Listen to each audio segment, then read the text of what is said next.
Hey, there we go. Hey. An error occurred. Wait a moment, then try again. Okay. Okay, it says we are going to go live. If you are watching it, yeah, okay, we are live. Apologies for that, people. I'm just working with technology. I am just working with technology. Yes, it's me, the one AJ Anthony Jordan, even though my name says differently. Babyface AJ. Babyface AJ over there. And well, it's a Throwback Thursday. Speaking of Throwback Thursday, I'm rocking the 1990s David Beckham look right here. It's me, Nico Luro. But let's be honest. If you were to have met us when we first met each other and we were in the same class, you did have that hairstyle and I did have this facial look. This wasn't planned, people. This was not planned. It's just the way it goes. Silverscreen, kinetic connections, as it were. Yes, so thank you guys for joining us for episode 100, part 2. We are in his house once again. His house. It's a goodie. Yeah, it is. It is. Thank you to everyone who tuned in the previous time. Thank you for everyone tuning in right now. We're here. We're celebrating 100 episodes. Nico's display shows a lot more than I do. I've just got my fancy whatchamacallit, but it is 100 episodes, and we are in the house. Give me a second. Apologies for that. Yeah. So this is it. Everyone's asking how did this come about. Essentially, it's because we got to 100 episodes. We are the Silverscreen dudes, and we looked at a way of how do we honor that, and we decided to go back and honor some of the films.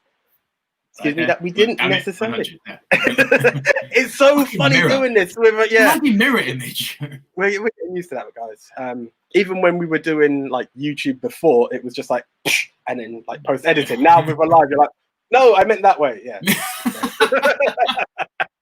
But no, all of it is like we were just catching up on some of the films we have seen, and I think with this episode is a lot more. I was familiar with a few more names than I was on our 100 part 1. Definitely. So it was there, but it's still out there to edutain and entertain and enjoy. So yeah, guys, thank you very much. Yeah, it's funny you mentioned the whole difference between this list versus the last list in terms of classic movies. You are right. There are certainly a lot more which, from name alone, I'm more familiar with. From having seen them, I'm more familiar with. I did do my very best to go out of my way to watch as much new stuff as possible.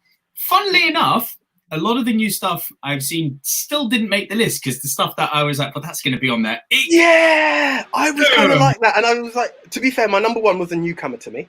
I am going to be honest with that. But I was like, a lot of other films, I was like, okay, this was enjoyable, but no, you can't leave this out. You can't leave that out. And again, you're taking 20 years of film, people. It's a lot to be like, I'm going to leave this. I'm going to enjoy it. Yeah. It was a challenging one in that sense. I'm going to put a shout out to Movie Polls for You, who did the poll for our, who do our polls every single week, yeah. Who do our polls essentially. But they, when we sent the poll for the last episode through, which will be revealed at the end of the show, people, they said, we don't envy what you've got to do on the next episode. The 60s is arguably the greatest era in film ever. And then you sort of look at the list and it's like, yeah, no shit. Yeah, it was a challenge. It was a challenge. I'm confident with my list. I looked at it, I must admit. There was a lot of times I toy with lists and where it goes, and I looked at this one and I went, I'm happy. I'm very happy. I know there's a lot more. I even felt like there's a 50s, 60s to be revisited. Completely. Which is cool, you know? But I'm happy with this list. I'm very happy with it. There's every single name in here is like it's an all-timer. This is literally a who's who. I think when you think classic Hollywood, the top 10 lists that we're going to give to you today are even more, I would say, influential than what came before, with the exception of All Quiet on the Western Front, which I maintain is the most influential war film ever made. Hey! Here we go. Hey, Tien! My man! Do you know what, Tien? Tien's a guy who I'm going to shout out now because Tien I met, must be going back 2-3 years ago. It was when I was working in Southwark. He was one of the trainers at Fitness for Less. AJ, take me off the single screen, mate. Go double. Okay.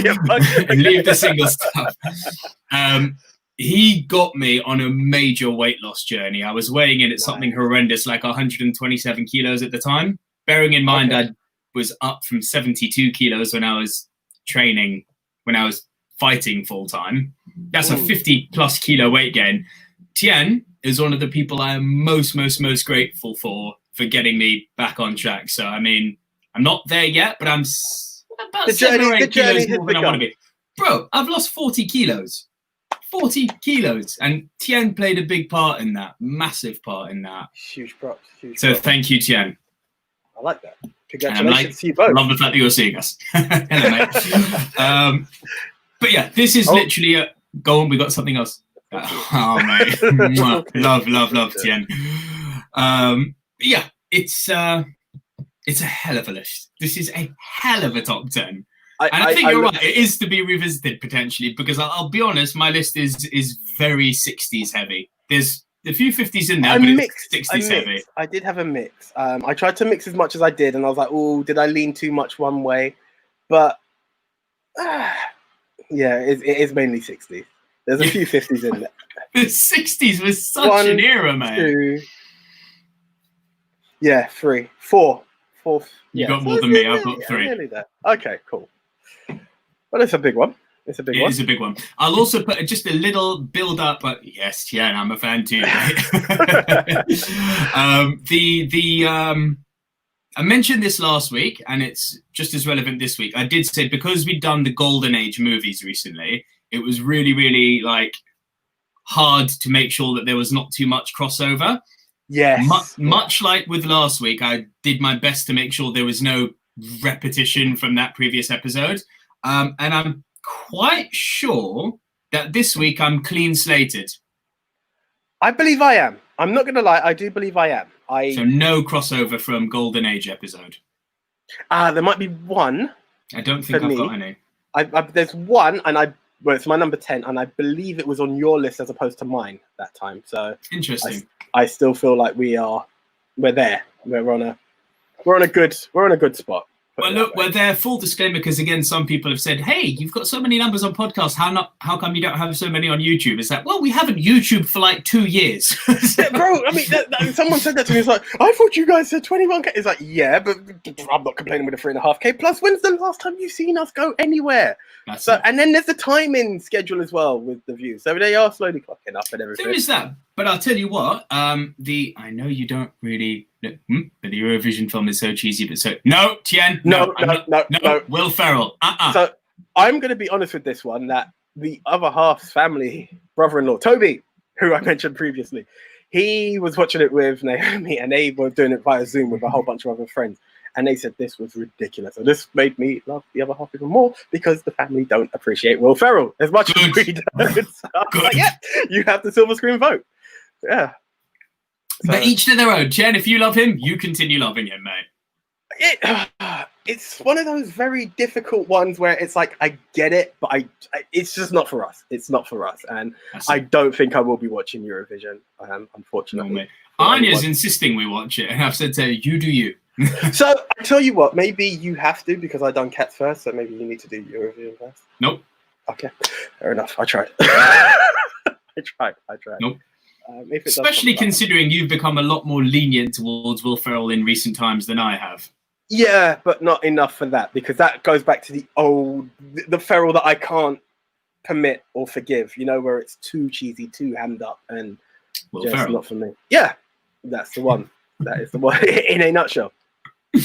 Listen, enough gabbing along. Shall we actually get into this? So do I go meta for those who are listed on podcasts?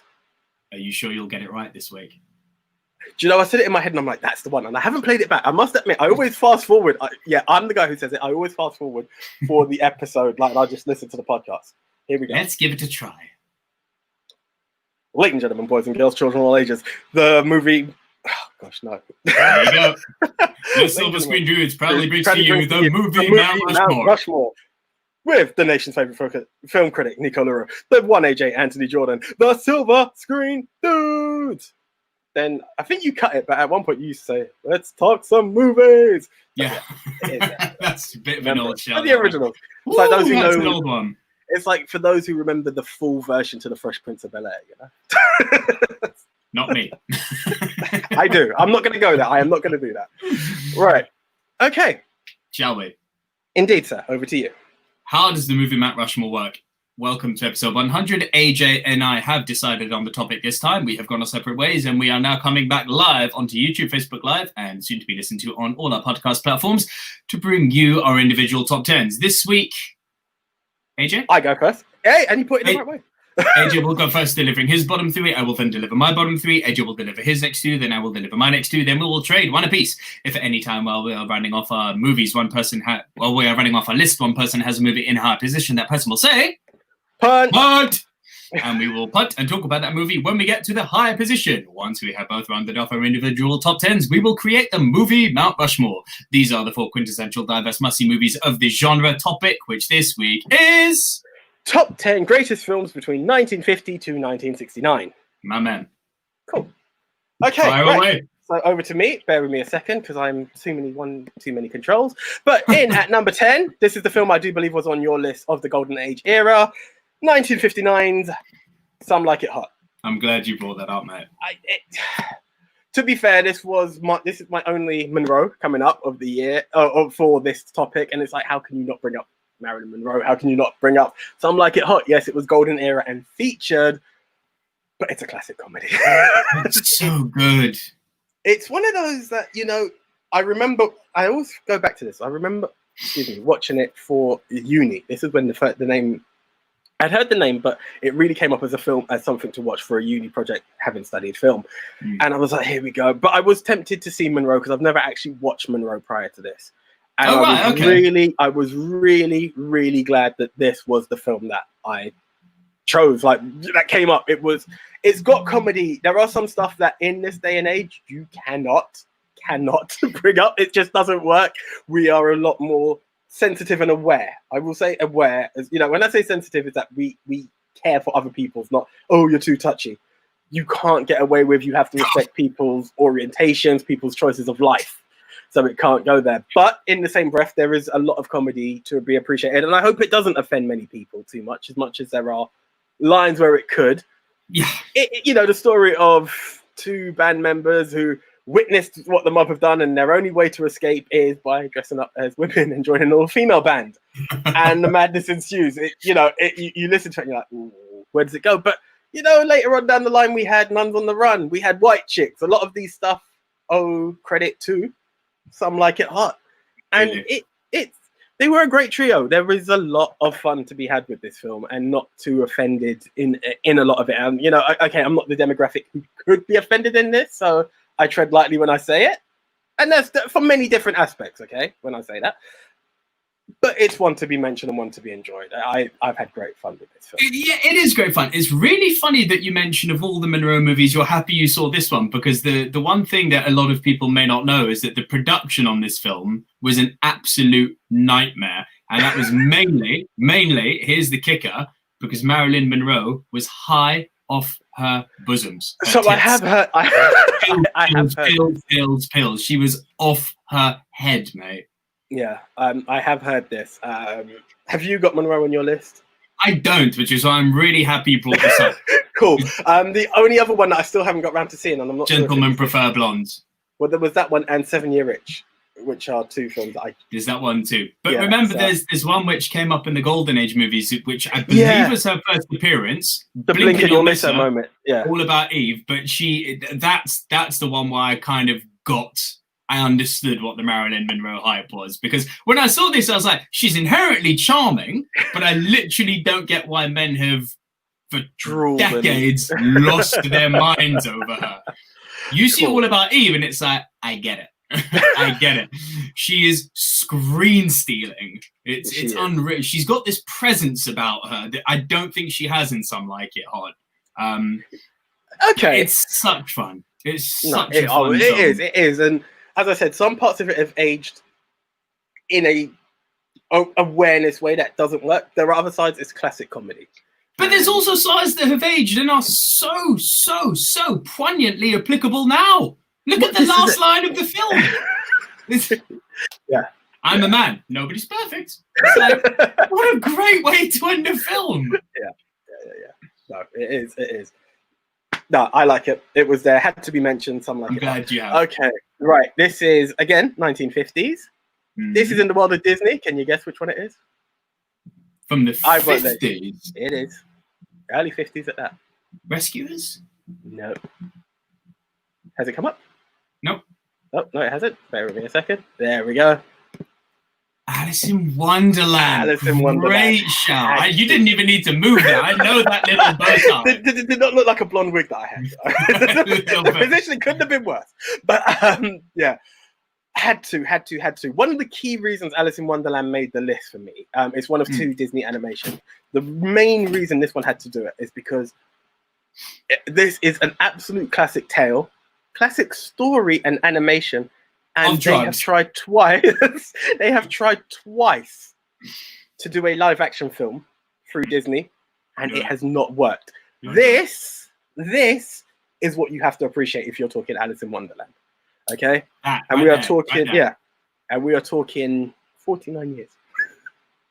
What am I talking about? Wow. Yeah, like no plus, like it's 49 years, even beyond that. Like it, you know how we're doing it. It is huge. It is huge, and it has lasted. It has been appreciated. Generation after generation have tuned in to watch this. It's such a trippy film. And you know what? It's one of those things. It's one of those things that it's one of the lines that I will still quote. Instead of saying it exactly all the time, sometimes I'll say it exactly. And I have to owe that to the caterpillar. You know, that's how much of an impact the Alice in Wonderland's made. I remember rushing to the film.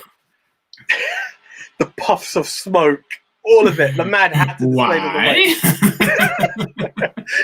way. Tweedledee and Tweedledum. The Tea Party, all of it. The Queen. Dude, the White Rabbit. But it's the White Rabbit. But it's quite dark. Like the Walrus and the Carpenter. It is. Way. Do you know what it is though? And we've said this before, and we'll say it again now. As dark as it was, it kind of toughened you, but you appreciate it. It's not scarringly dark. It just prepares you for the world, if you will. Yeah, well, yes, but it's also pretty bloody disturbing. Like the Cheshire Cat is all sorts of wrong. Oh, he's all sorts of twisted. But I remember being a fan at the same time. Oh, completely. Exactly. Completely. Queen is a psycho, like literally off with his head. And that scene where she's running out of Wonderland right at the end, I mean, honestly, that's the stuff of nightmares. It really is. Every single minion in the kingdom who you've interacted with now coming for your head. It's like, let's leave. And dude, we're approaching 70 years. The film's 69 years old, and you can still talk about it with such passion that we can all appreciate it. Like, yeah. Hey, Peggy and Katie. Nice to see you guys. Absolutely love it. Thank you, Peppa. Exactly. You have to enjoy. You have to. I mean, who doesn't love Alice in Wonderland? It's hard not to.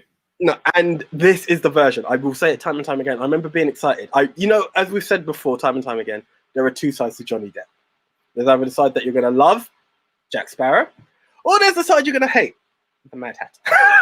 There are just two sides, and I remember hoping we would have the Jack Sparrow side, like, oh my god, Johnny Depp as the Mad Hatter, this is going to be insane. We can enjoy it. Just doesn't. It doesn't. It's mad to think that that's what he's going to be remembered for, huh? Because we think Johnny now is so synonymous with Jack Sparrow, but I mean, Edmonds is a hand, but I'm talking on the Disney front. Don't get me wrong. Sleepy Hollow.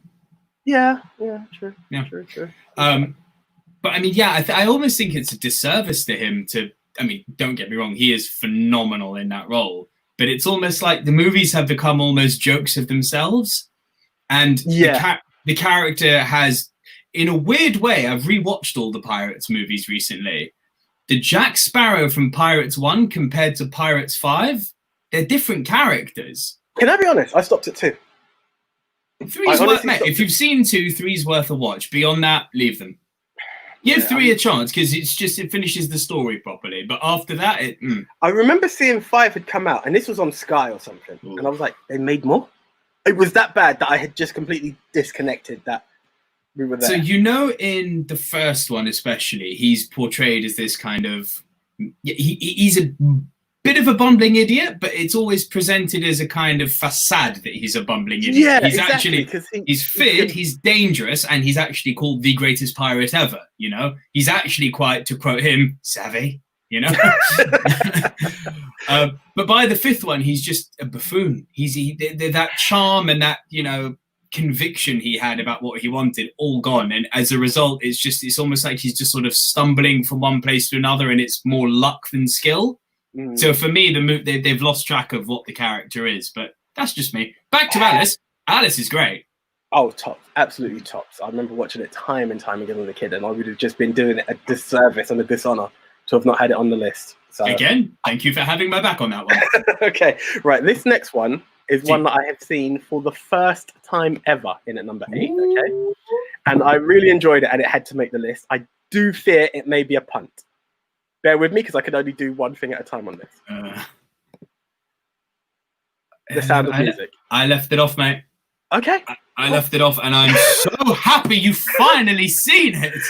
Now, I know my grandmother, who's watching right now, I know she loves this film, and I'm pretty sure Peggy loves it too. But I can understand it. I can understand it. I really... In the essence of this, I had to put it in because I've finally seen it, and it took me away. So it's the first time watching. I might have put another film in had I seen it earlier. I understand that. I really do understand that, because there's another Julie Andrews movie to bring up. But when it comes to the situation, this film was I was really warmed by it, actually. The opening was, I really enjoyed the fact that you have this nun who just can't get it right. Yeah. This family who are run by this nuts totalitarian, to the fact that, and I must admit, when I first saw that part and I saw him blowing the whistle and I saw them all doing this kind of jig to salute and present themselves, I'm like, I don't know if this is for me. The more I watched it, the more I was like, thank God you stayed in. Thank God you stayed in. And again, it's one of those films that I feel so shocked at because it's so new to me. No, but I saw intermission and I'm like, how did I not know about these things before? Like, I've watched old films, but yeah, it is really great. And you may have known this. I didn't know, but again, my connection with the Von Trapp family wasn't that extensive. Based on a true story. There was an actual Von Trapp family. Yeah, and I was like, got to have love for this. So many great tracks. I was like, of course I knew this one, and I knew that. And your favorite track is? Oh no, still those are a few of our favorite things. Yes, my personal favorite is "Doe, a deer, a female deer." I love it. I don't know, right? Oh, all of it. It was like so good. And I like this. Do you know what was really interesting about this one as well? Okay, is we talked about like that spot, and we talked about on All Clear on the Western Front, the portrayal of seeing it from the German side when it comes to war. Yep. Was this one that you just see a family living life, and then it was like, hey, Hitler, and you're like, ooh. Did he? But it was like they still live it. It's just this is their perspective. Then you see the evolution where he's not so in tune with the family, and it was very well encapsulated for me. I just had a bit of everything. I really love the kids. They were really cool, and to think that most of them didn't really go into much else after this film was quite shocking. Actually, I was like, wow. But no, I loved everything that was to be delivered from this film. It was, for a first time, I had a good laugh. I really did enjoy it. I love the fact that you've finally seen this now. I don't have much to add. You've summed it up pretty well. The songs and Julie Andrews are obviously the standouts. I've got to show how handsome was Donald Sutherland. Not Donald Sutherland, Christopher Plummer, sorry. Yeah. How handsome was Christopher Plummer? Like, ooh. I get why the ladies of the 50s and 60s like this man. Like, he's a handsome cat. Handsome cat. He is. Dashing gentleman, as I'd say. Yeah. Very much so. Yeah. So that's your bottom 3, yeah? That was my bottom 3 indeed. Yes, sir. Okay, then it is over to me with my number 10. I have a feeling you won't have seen this one. In at number 10, Rebel Without a Cause. Didn't. And I really wanted to, actually. Really wanted to. Shoot. Why is it not higher? Because this is one of the very few films that the King of Cool, damn it, that side, James. And you put it so coolly, I was like, that's not him. The King of Cool, one of the Kings of Cool, because there's another King of Cool coming up later in my list. Oh, sure. Of course. But yeah, James Dean in one of his few roles. Arguably, this is his best one. Also, I found some pictures of James Dean shirtless recently, and he was ripped. So I don't know quite what Robert Pattinson was talking about, saying, look at James Dean, he wasn't ripped. Like, yeah, he was. Yeah, actually, he was ripped. So again, The universe just working with you to show you that. Yeah, it really is. Back on the film, Rebel Without a Cause is the reason it's number 10 and not higher is because ultimately it's quite a shallow film. There's not all that much depth to it. Literally, that's what shallow. James Dean plays. Go figure. James Dean plays a troubled youth whose parents have just brought him to a new town. He's got a real issue with his family dynamic because essentially, as a troubled young man, he wants a father figure to look up to, right? But the father figure that he has is such a weak man, and it just doesn't give him anything to aspire to in terms of his general growth. And he hates the fact that his mother doesn't just talk down to his father, goes as far as to literally, emotionally bully him, which can be pretty traumatic for a kid. And they play that out quite well, and that kind of explains why he is the way he is. It's not broken home by any stretch of the imagination. It's just the parents. A tad dysfunctional. Bit toxic. Parents are a bit toxic. So he essentially moves to a new town, believe it's Dawson, meets the other people who are sort of on the outskirts of teenage society like him, of which there are two, Plato and Judy. And through circumstance gets into things like, you can just see it behind me there, a switchblade knife fight. He plays a game of chicky, not chicken, chicky. Because it's 1950s, chicky. He just plays a touch tamer than normal chicken. Just the touch tamer, the little chickies. He plays a game of chicky, which literally involves driving towards a cliff, again in a car, against the rival, his big main rival called Buzz, who's the head of one of the gangs. Right? Unfortunately, Buzz doesn't jump out the seat effectively. His coat gets caught in the door, and he dies. Ensue big drama. It's pretty shallow. There's not much going on to it, but it's fucking James Dean, man. Do you know what? I must admit, I am going to put the hands up. Both King of Calls missed my list as much as I tried to cover everyone. But well, thank you for having my back on this one, because it is one of those classic. It is one of those classic names in cinema. James Dean and Rebel Without a Cause, that they had to be in there. So at least one of us has got it covered. As much as you say it's shallow, I'm still intrigued to see it, because watch it. The box needs ticking. It's one of those films. It's a bit like The Breakfast Club. If you watch The Breakfast Club, which is a great film, admittedly, but if you watch The Breakfast Club when you're like, I don't know, 14, 15, it's like, oh, greatest film ever. These people get me. They get what I'm going through as a deep teenager. They really get me. It's like, of course. And I imagine, had I come across Rebel Without a Cause as a teenager, greatest film ever. Like, it's definitely appealing to a certain age group. But yeah, it's irrespective of that, even if we're a bit past that age group where we can be like, I relate to you, you deep and brooding teenager. It's like we've outgrown that. It's still a really, really good watch. Cool. No, I'm down. I like the look of that. So yeah, I'm all down for that one for sure. For sure. Yeah. No, sounds like a winner. I've got to check it out. It's got to be done. No, it does. James Dean. It's James Dean. But that's it, mate. Is a hell of a film. Cool. Hell of a film. Shallow, but good film. Cool. So that was your number 10? That was my number 10. Now, let's go to my number 9. And my number 9, knowing you, we're going to say punt here. James Bond, Dr. No. Yeah, I thought so. So let's go back to that. And my number 8 then, have you got any Stanley Kubrick on your list? No. Then it's safe. Number 8, Spartacus. Nice. Monsieur Kirk Douglas. Again, ripped. Back then. Ripped? ripped. Big film though. Huge film. It is. And you watch this. Let me move a little bit out the way so you can admire his lovely mug. Kirk Douglas was one of the defining actors of this period.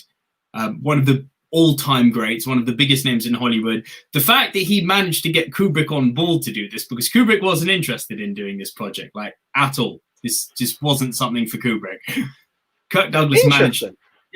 Kirk Douglas got him on board, put the money forward to do it. He produced it as well, if I'm not mistaken. And it's kind of wonderful. It's got everything you want in a sword and sandals movie, and you sort of watch this and you think, well, a certain Ridley Scott has certainly watched this when he was making Gladiator. No, I'm Spartacus, Oliver. No, I'm Spartacus. Yeah, so this is, I think this kind of created the blueprint for all sword and sandals movies that followed. I would agree. This. I would agree. Because though there had been sword and sandals movies prior to this, never on this sort of scale, ever, and with this sort of production value. This is the standard. This is the bar. This is the bar. It's either you match it. You can either match it or try to supersede it. Some have, some. It's up to you how you want to go on that one. But you know, the bottom line is you need to appreciate what Spartacus was, because it changed the game for the sword and sandals industry. Like it did, and there's some serious argument to be made that it's never really been bettered.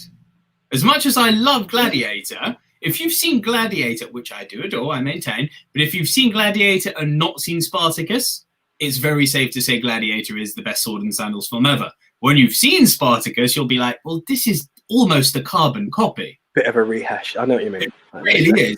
It sails pretty close to the bone in terms of, you know, linear, in terms of parallel storytelling.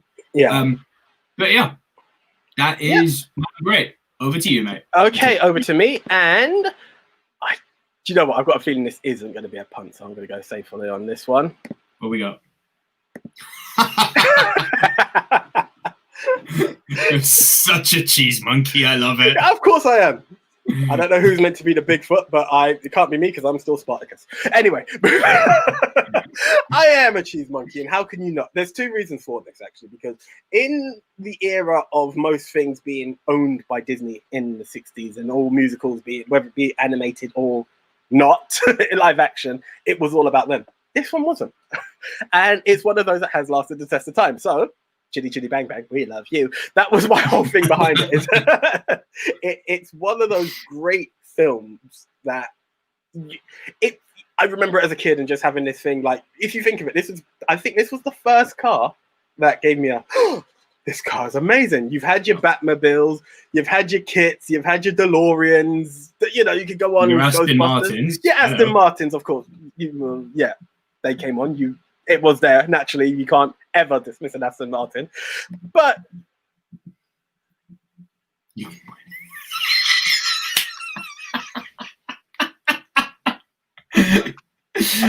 well played, Donnie, for remembering that song. In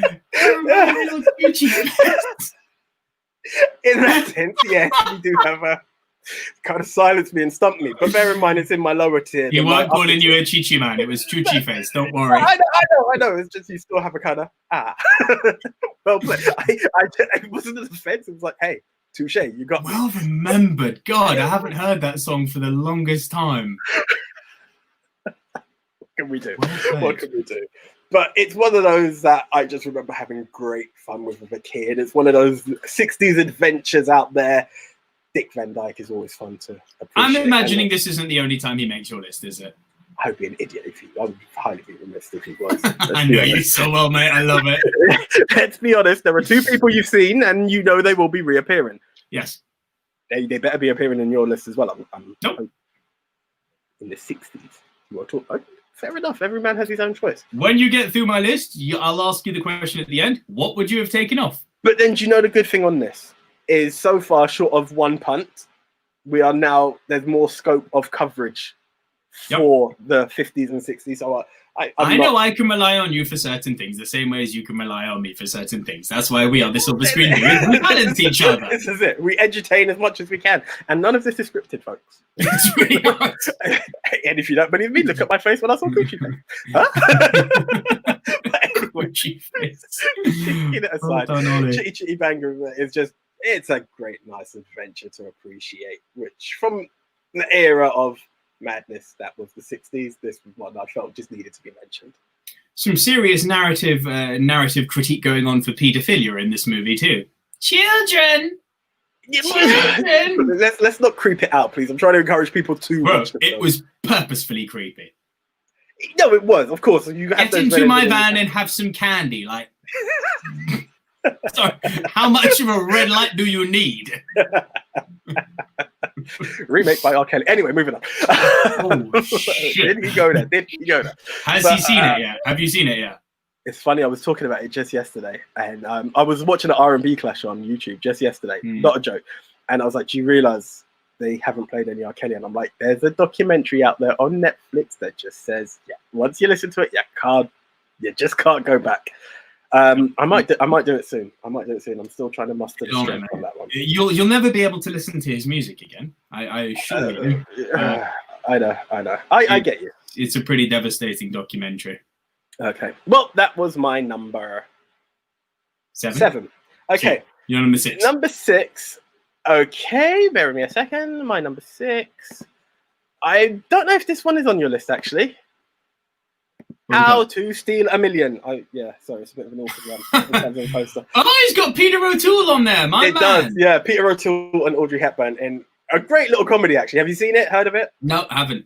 Okay, no. It's a nice little comedy. It's a heist comedy, actually.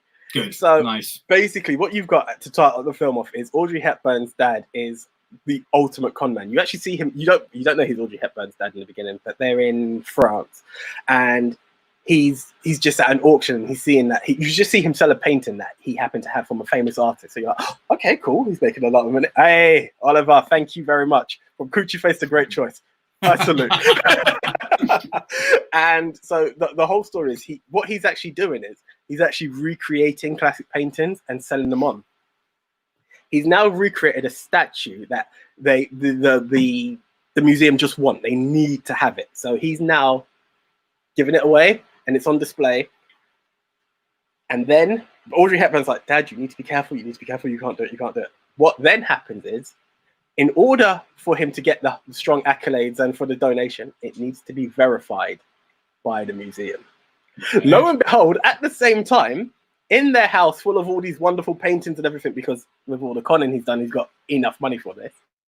Peter O'Toole has actually broken into their house and is about to do a robbery in the house, and Audrey Hepburn catches him. So now she is devising a plot to get him to break in to the museum to steal the statue to avoid the whole bus being taken about. And it's a great film. It's a great film. You can see how it inspires other heist movies and comedies along the way. I had great fun with this film. It's got a bit of a smell of it's got a slight smell of entrapment to it. That's the film. I was just blanking. I was like, it influenced other films. I'm like, what's the bloody film? Connery, Zeta Jones. I know. It's on the tip of my tongue. Yeah, Entrapment. So there's a whole. You can see influences on that. Even influences to like Ocean's 12. Was it Ocean's 12 where they had with the painting? With Vincent Cassel. Vincent Cassel. It's 12 or 13. 12. Yeah. 12. After 11, I always get confused between those two. They blur me. 12 put me off watching anymore. Yeah, but somehow I've watched both, and I keep. Anyway, 11's the one to watch. Yes. The George Clooney one we're talking. The other one may come up. Hasn't been on my list, I'll be honest. But yeah, great film. Great film. Definitely. It sounds right up my street now. I'm going to check it out. Yeah, for sure. And that was my number 6. That was your number 6. So over to my number 7. And my number 7, I hope you've seen this, mate. To Kill a Mockingbird. I have, but it's not the one. It's not on your list, huh? No. Great film. Ooh. Great film. And very relevant to now. Oh, yeah. Yeah. Really relevant to now. Yeah. Man behind me right here, Mr. Gregory Peck, one of the stars of this period. What I love about this film is the fact that they chose to tell the narrative not from the adult perspective, but from the child's perspective. So it has that level of naivety to it. It has that level of innocence to it.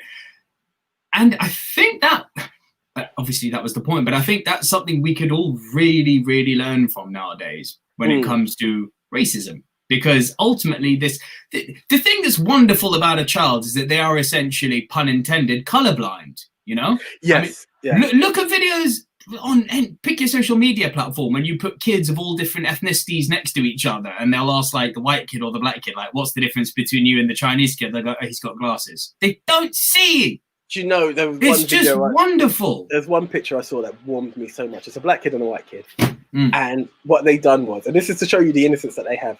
They went to get the same haircut to confuse the teacher.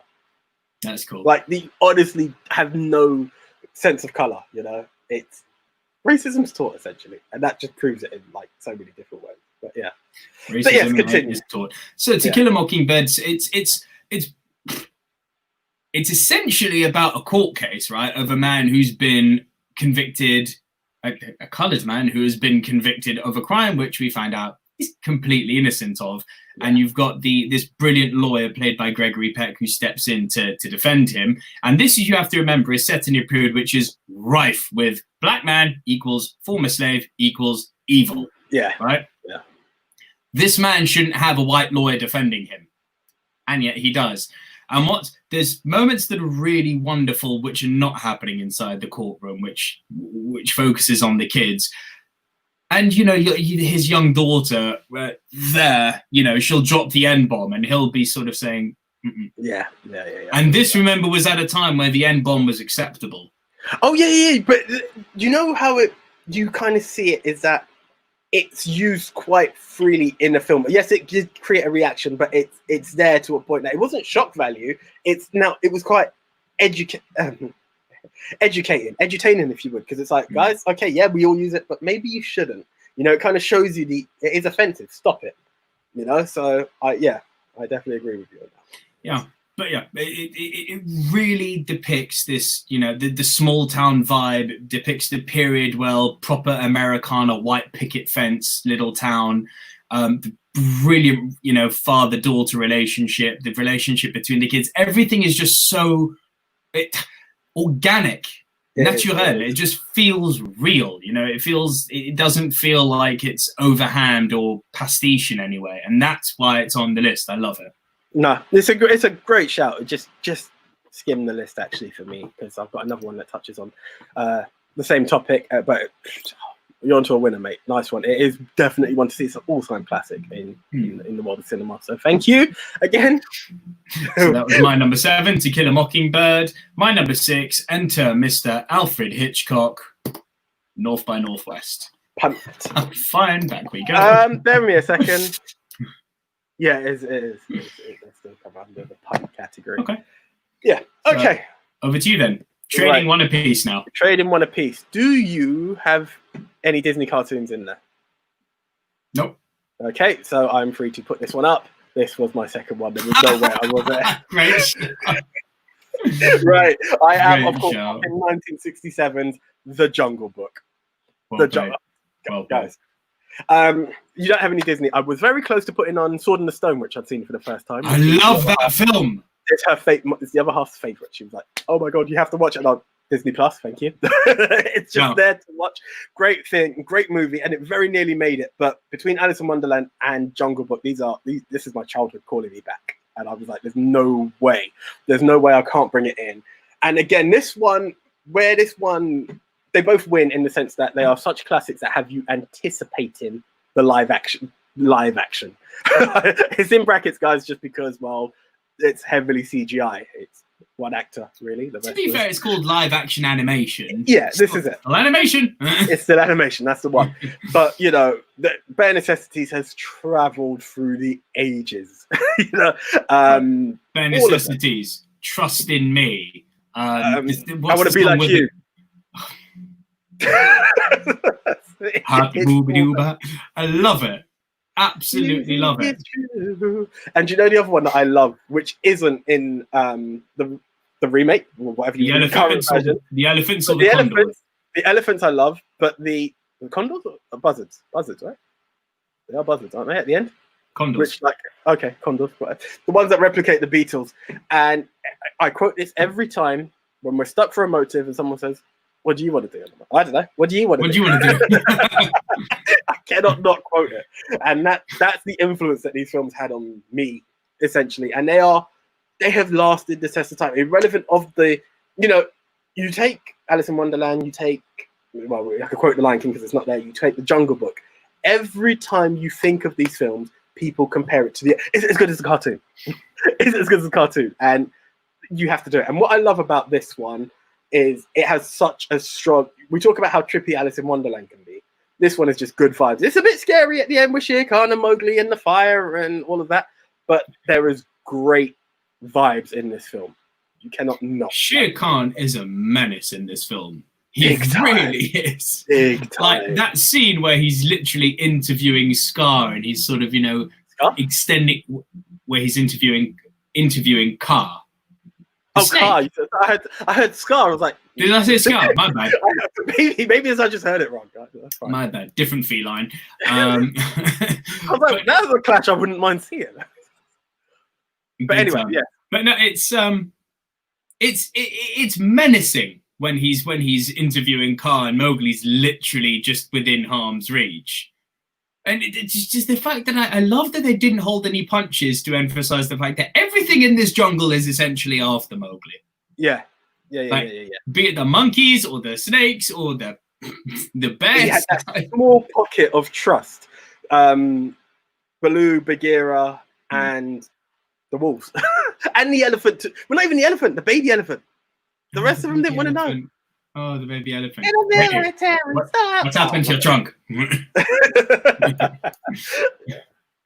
And I love the way an elephant never forgets, but then you've got the old elephant who's a bit of a stumbling idiot, like, so where were we? Yes, of course. Fantastic. Hearty, that's his name, Lieutenant Hearty. Colonel Hearty, sorry. Thank you for remembering the names. Yeah. Man. No, so the Jungle Book was great fun. Great fun. Had to bring it up. Ranks highly for you, huh? It was the emotion. You just smile when I think of Jungle Book. Couldn't not do it. Fair play, mate. Right, my number 5. You've mentioned Peter O'Toole before. My turn to bring him up. Lawrence of Arabia. Nice. Right. Not on your list. You haven't seen it. That's why. That is exactly. I know that face. I know that face. Yeah. He's seen it live. He's seen it on camera. Yeah. Tone says it all. Like, yeah, good shout. Would love to add. Peter O'Toole's first film. Really? That I didn't know, actually.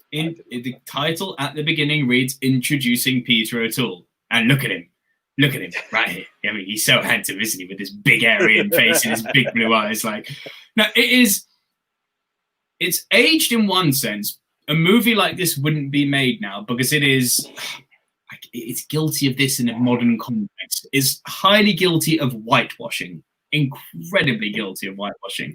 You've got guys like Anthony Quinn and Sir Alec Guinness playing Arabians. Yeah. You wouldn't get away with that nowadays. And what was that film? What was that last film? Was it Gods of Egypt with Gerald Butler? And they were like, yeah. More. It's just like, that doesn't work. No, exactly. So we are living in an age where film, much like any other art form, has to properly reflect the world which we are living in. And the world which we are living in isn't all people of my complexion. We're diverse. So there is a part of me... As per the podcast. As per the podcast. Yin and yang. And there are many more colours than before anyone else. That's all we see. But yes, continue. I don't see colour, AJ. No, because you could just go down a rabbit hole. No, let's not go there. But the reality is that there are elements of this film which would not be permitted now. However, the story of T.E. Lawrence, aka Lawrence of Arabia, is so good. It is essentially about this British lieutenant serving in North Africa. Sorry, not North Africa, Arabia, different place. Serving in Arabia, you've got to think sort of east side of the Red Sea, so Jordan and all of that sort of area, yeah? Yeah. And his mission is to unite the Arabian tribes into one militarized force that will serve under the British. Now, you have to appreciate there is all sorts of problems with that because the Arabian tribes, well, there's no one who's right and wrong. They all have a very, very different modus operandi. They all believe in different things. They all have a different set of values. Uniting them just from a cultural standpoint, nightmare.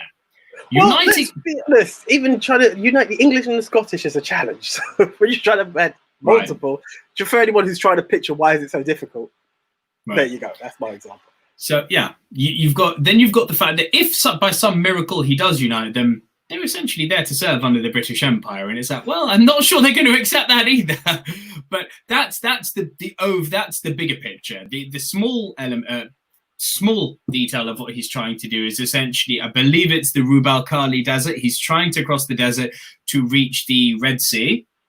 Because the problem is the British can't enter the Suez Canal because the Turkish have got a load of gun outposts there. However, the guns are facing the sea. They are coming from the desert. So and the guns can't turn around. So Mr. Lawrence's idea is take the natives, take the Arabians who know this territory like the back of their hand, who are sturdy enough to be able to cross literally something they call the anvil of the sun, the hottest place in the world. If they make it across there, the Turks are going to have their backs to them and they'll be able to sweep in and take it. And then what the movie shows really well also is that once they've completed this objective is how Lawrence continues and how he tries to, you know, start sabotaging trains to disrupt supplies and things like that. There's an argument to be made. It's a war movie, a historical biopic. Like, it's a lot of things. But what cannot be overstated is how epic, and I don't use that word lightly, it's just everything is so huge. It's grand. It's like, you know, we were talking last week about how Peter Jackson, 2 weeks ago, how Peter Jackson does all these big shots. Here, this is where he got his ideas from. The way that the camera pans around, the way that they show things like echoes in a desert canyon, the way that they've got these, remember, pre-CG, real battalions of Arabians riding on horseback, charging. And you sort of look at some of the stuff and it's like, Jesus, like scope much. Cool. No, I do want to see it. It's lengthy, if I'm not mistaken. Over 3 hours. Yeah, your type of film. I love those. Does it have my favorite moment in film now? Intermission. Nope. No intermission. It's not quite long enough. Ooh, okay. Actually, I'm wrong. I believe it does have an intermission. Okay, cool. Gotta have those. Where are they now? Just, you know, can you imagine in cinema now? Films aren't long enough, but yeah. Well, the theaters would love it. It's like, get up, buy more popcorn. Well, this is it, and that toilet break. Oh, that's what I was thinking when I was seeing these films. I'm like, they must have loved it. Make the movies shorter. That way, we get runtime. Yeah. Screenings. Then, way we get more bums in seats. We make more money. Could you ever imagine though if Endgame had intermission? It would have been like, what? Excuse me. Excuse me. No. So, you want me to leave the edge of my seat? No, go away. Exactly. Dude, I'm about to fall off. Don't make me. Yeah. Okay. Right. No, I have to say, just a Silverscreen moment, and you're here to testify to this. That crowd when we walked into Endgame, who got them all pumped up? Who started the applause in the cinema? That guy. This guy right here. Yeah, that's the one. Yeah, there we go. The freaking title came up and everyone was quiet. I was like, yeah, you did. And literally, it was a ripple effect that the world just. And there it was. We had filled it. Silverscreen moment. We owned it. We made Endgame. We made the Endgame, and we didn't spoil the Endgame. We did not spoil the Endgame. Oh man, one guy did spoil it for me, and he told me the day before we saw it. Am I allowed to say the spoiler now? It's been over a year. It's on Disney Plus. It's on Disney Plus. Like, if you haven't seen it by this stage, it's clearly not for you. Okay, look. My hands are up. He's talking. Cover your ears. When my hands go down, when my hand goes up, your mouth goes up. When our hands go down, you can unplug your ears. Go. Some guy told me the day before we saw it, Tony Stark dies. And I was like, you're kidding, right? And he was like, yeah, don't worry. He sent a screenshot. And then after I got out the cinema, I was like, so you weren't fucking kidding. That's such a loser move. I gave him such not a slap. He got a full-on punch in the face for that. So I have someone in my office, and I'm not going to expose them, and it's one of those piracy moments that we shouldn't get into. But that person, I'm not even saying male or female, made it an Instagram story the last few moments of the film. Wow. And between my brother and I, they now have the nickname Spoiler, because it was like, how could you do that? You are so lucky you came to the film with me, because anyhow, I wasn't there with you and you had done that. Our friendship may be over right now. Like, you don't do that. Did you see what happened to the guy in Hong Kong? Oh, he got served. Hard. Served. Literally came out with people in the queue saying, Tony Stark died. And it's like, bro. Well, anyway, but yeah. It was wrong. You knobend. You cannot do that. It's unheard of. It's not to be done. But anyway, that was a divert from Lawrence of Arabia, because we do Silverscreen tangents, people. Okay. Right, so this is now my number 4. Mm-hmm. Your punt, 1959, North by Northwest. All right, let me bring it up on mine too. Cool. Very good. There's 2 reasons on this. One, so essentially it's not far from being the same poster. You can't not bring up North by Northwest for many reasons. 1, Cary Grant. 2, Alfred Hitchcock. 3, also the movie. For those 3 reasons alone, the film needs to be brought up. Again, this is another one where I have to thank my film tutor in uni, because he brought it up and I was like, okay, North by Northwest. Like, there was a list of film of Hitchcock and I happened to have picked this one and I was all over it. What I remember when I first watched it, and even now when I refresh my brain on it, how much I was like, this film influenced Enemy of the State. There is no Enemy of the State without this film. It's just there. You know, salesmen get caught up in a CIA mistaken identity situation, madness ensues. I mean, in a nutshell, that's I actually think the way Cary Grant played this character, he had a bit of a James Bond vibe about him. It does have that. He takes it to that level, because again, it's essentially survival, but he does take on that bit of a spy thing. Yeah. It is. I mean, essentially, he's not a spy, but it has that thing because he's now trying to uncover the truth because they're after him for something he's not. You know, it works. It really works, and it is.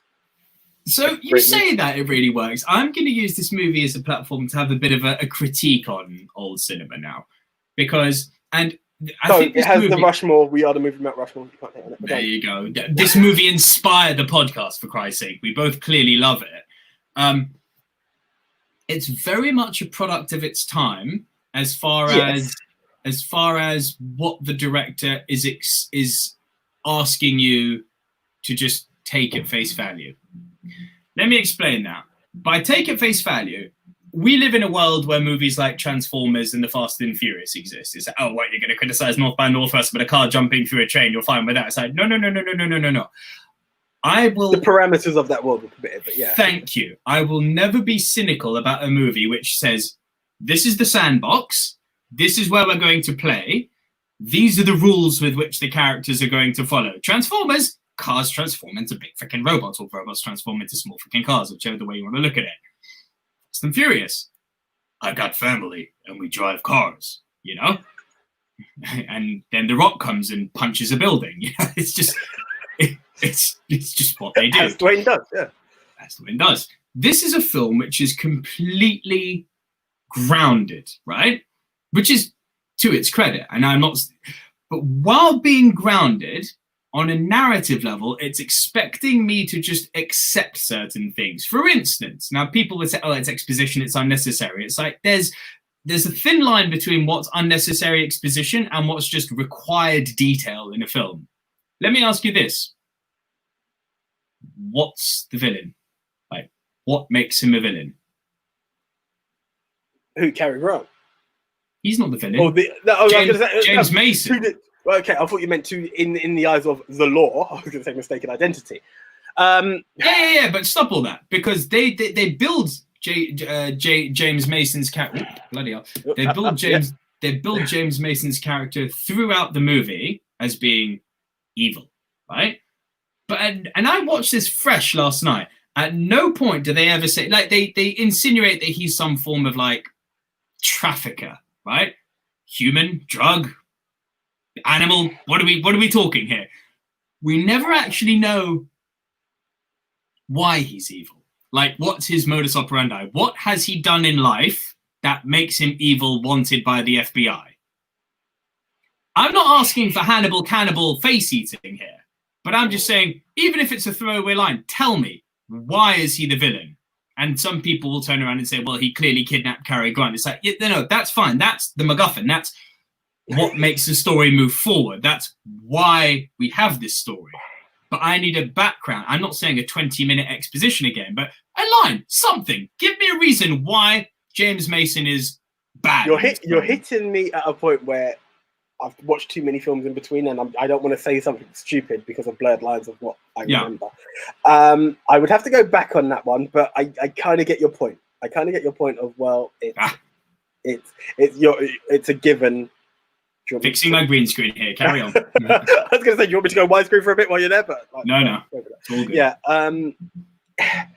I do, but you know, I don't want to get into it, but this comes back to some points you have to accept certain givens. Let's go back to America, Civil War. There are certain things that are just there for the scope. Again, you talk about studio timings and whatnot. There are certain aspects of a film that we just don't have time to go deep into. The whole given of the film is this guy trying to prove his innocence because he does nothing. He wants nothing to do with this world. He shouldn't be in this world. And that's what we have to work with. So all the other parts, I get you. We could have done with a bit more depth in it. But then would that kind of sway you in the film of where does it, how do you narratively put it into the film? A line. This man's been wanted internationally. He's searched for by Interpol after his huge gang racketeering or something. I don't know, something. But then does that take away? Line. Does that take away? Bear with me on this. From the whole mystery of this whole confusion. But the point of a mystery is that it needs to be revealed. Yeah. When this movie ended, that that sort of builds suspense. Is that what's happening? Think in Psycho, you get the ending. Is that what's going on with Norman Bates? And then it's like, well, mum. There you go. Yeah. So that's the mystery. I don't feel like. And Cary Grant's character, considering, as you very clearly said, he's not a salesman, he's an advertiser. Advertiser, that's the word, yeah. By the end of it, he's very, very apt at, sneaking and spy stuff. And it's like, Yeah. So this is what I'm saying. Hitchcock, with this film, and I love it. It's my second favorite Hitchcock film. But it is asking me to swallow quite a lot. And I appreciate because we live in the 21st century and because it is the great Alfred Hitchcock, we do not question these things. However, I maintain, as two film buffs, it is our job not to just edutain ourselves and the audience, but it is our job to question these things. Like, well, no, I'll give you that. I noticed this, and I think that was lacking in this film. The set pieces, climbing on Rushmore, the plane chase that's in the background right now, awesome.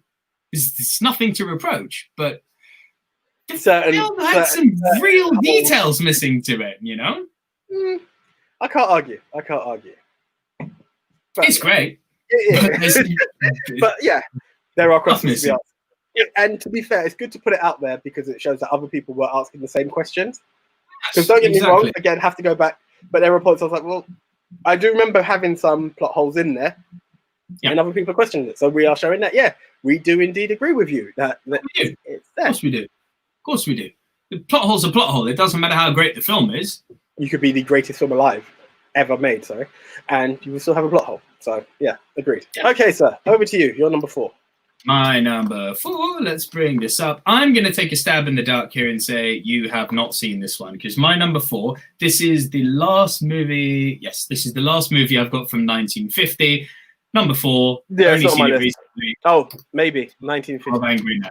No, I haven't even heard of it. I'm not going to lie. Oh, what a film! Not going to lie, I have not heard of it. Woo! What a film! So, the only famous actor in this is Mr. Henry Fonda, who is an icon, of course. The movie premise is so simple, but so bloody well executed. As you can see behind me here, 12 Angry Men. Right? That's what it says on the tin, right? Who are these 12 Angry Men? They are a jury, Now, the whole film is set in this room behind me. You never see the court case, ever. Oh, you never see the result of the court case, although it's insinuated, obviously, by the ending. But what happens? Every single man in that room, they go in and they're pretty much unanimous saying words. Is that in the film? There's a Nigel here. Has to be in the film. No. So you've got 11 of the 12 men who are absolutely sure. Michael, shut up, Nigel. You've got absolute assurity that this character in question is guilty. And the only man, when they're going around the room, and they say, votes for guilty, everyone puts their hands up. One man, Nigel? Not guilty. Nigel? Okay. Okay. Now, what the movie does, and this is a short film. We're talking an hour and a half, hour 40. Like, it's tight and concise. But what it does in a short period of time is you figure out the otherly motivations that each of these characters has for voting the way they have. And remember, a jury can't be decided until it's unanimous. Essentially what happens through really, and I mean such brilliant details, things like people wearing glasses having dimples there, that's a detail. Things like the timing of a train going past the window and how that could have potentially obstructed someone's view of the crime who is a witness. I mean, the detail, and it's never done in a way where you think, oh, well, you know, you haven't shown that, that's exposition. No. It always comes off as organic, natural human interaction.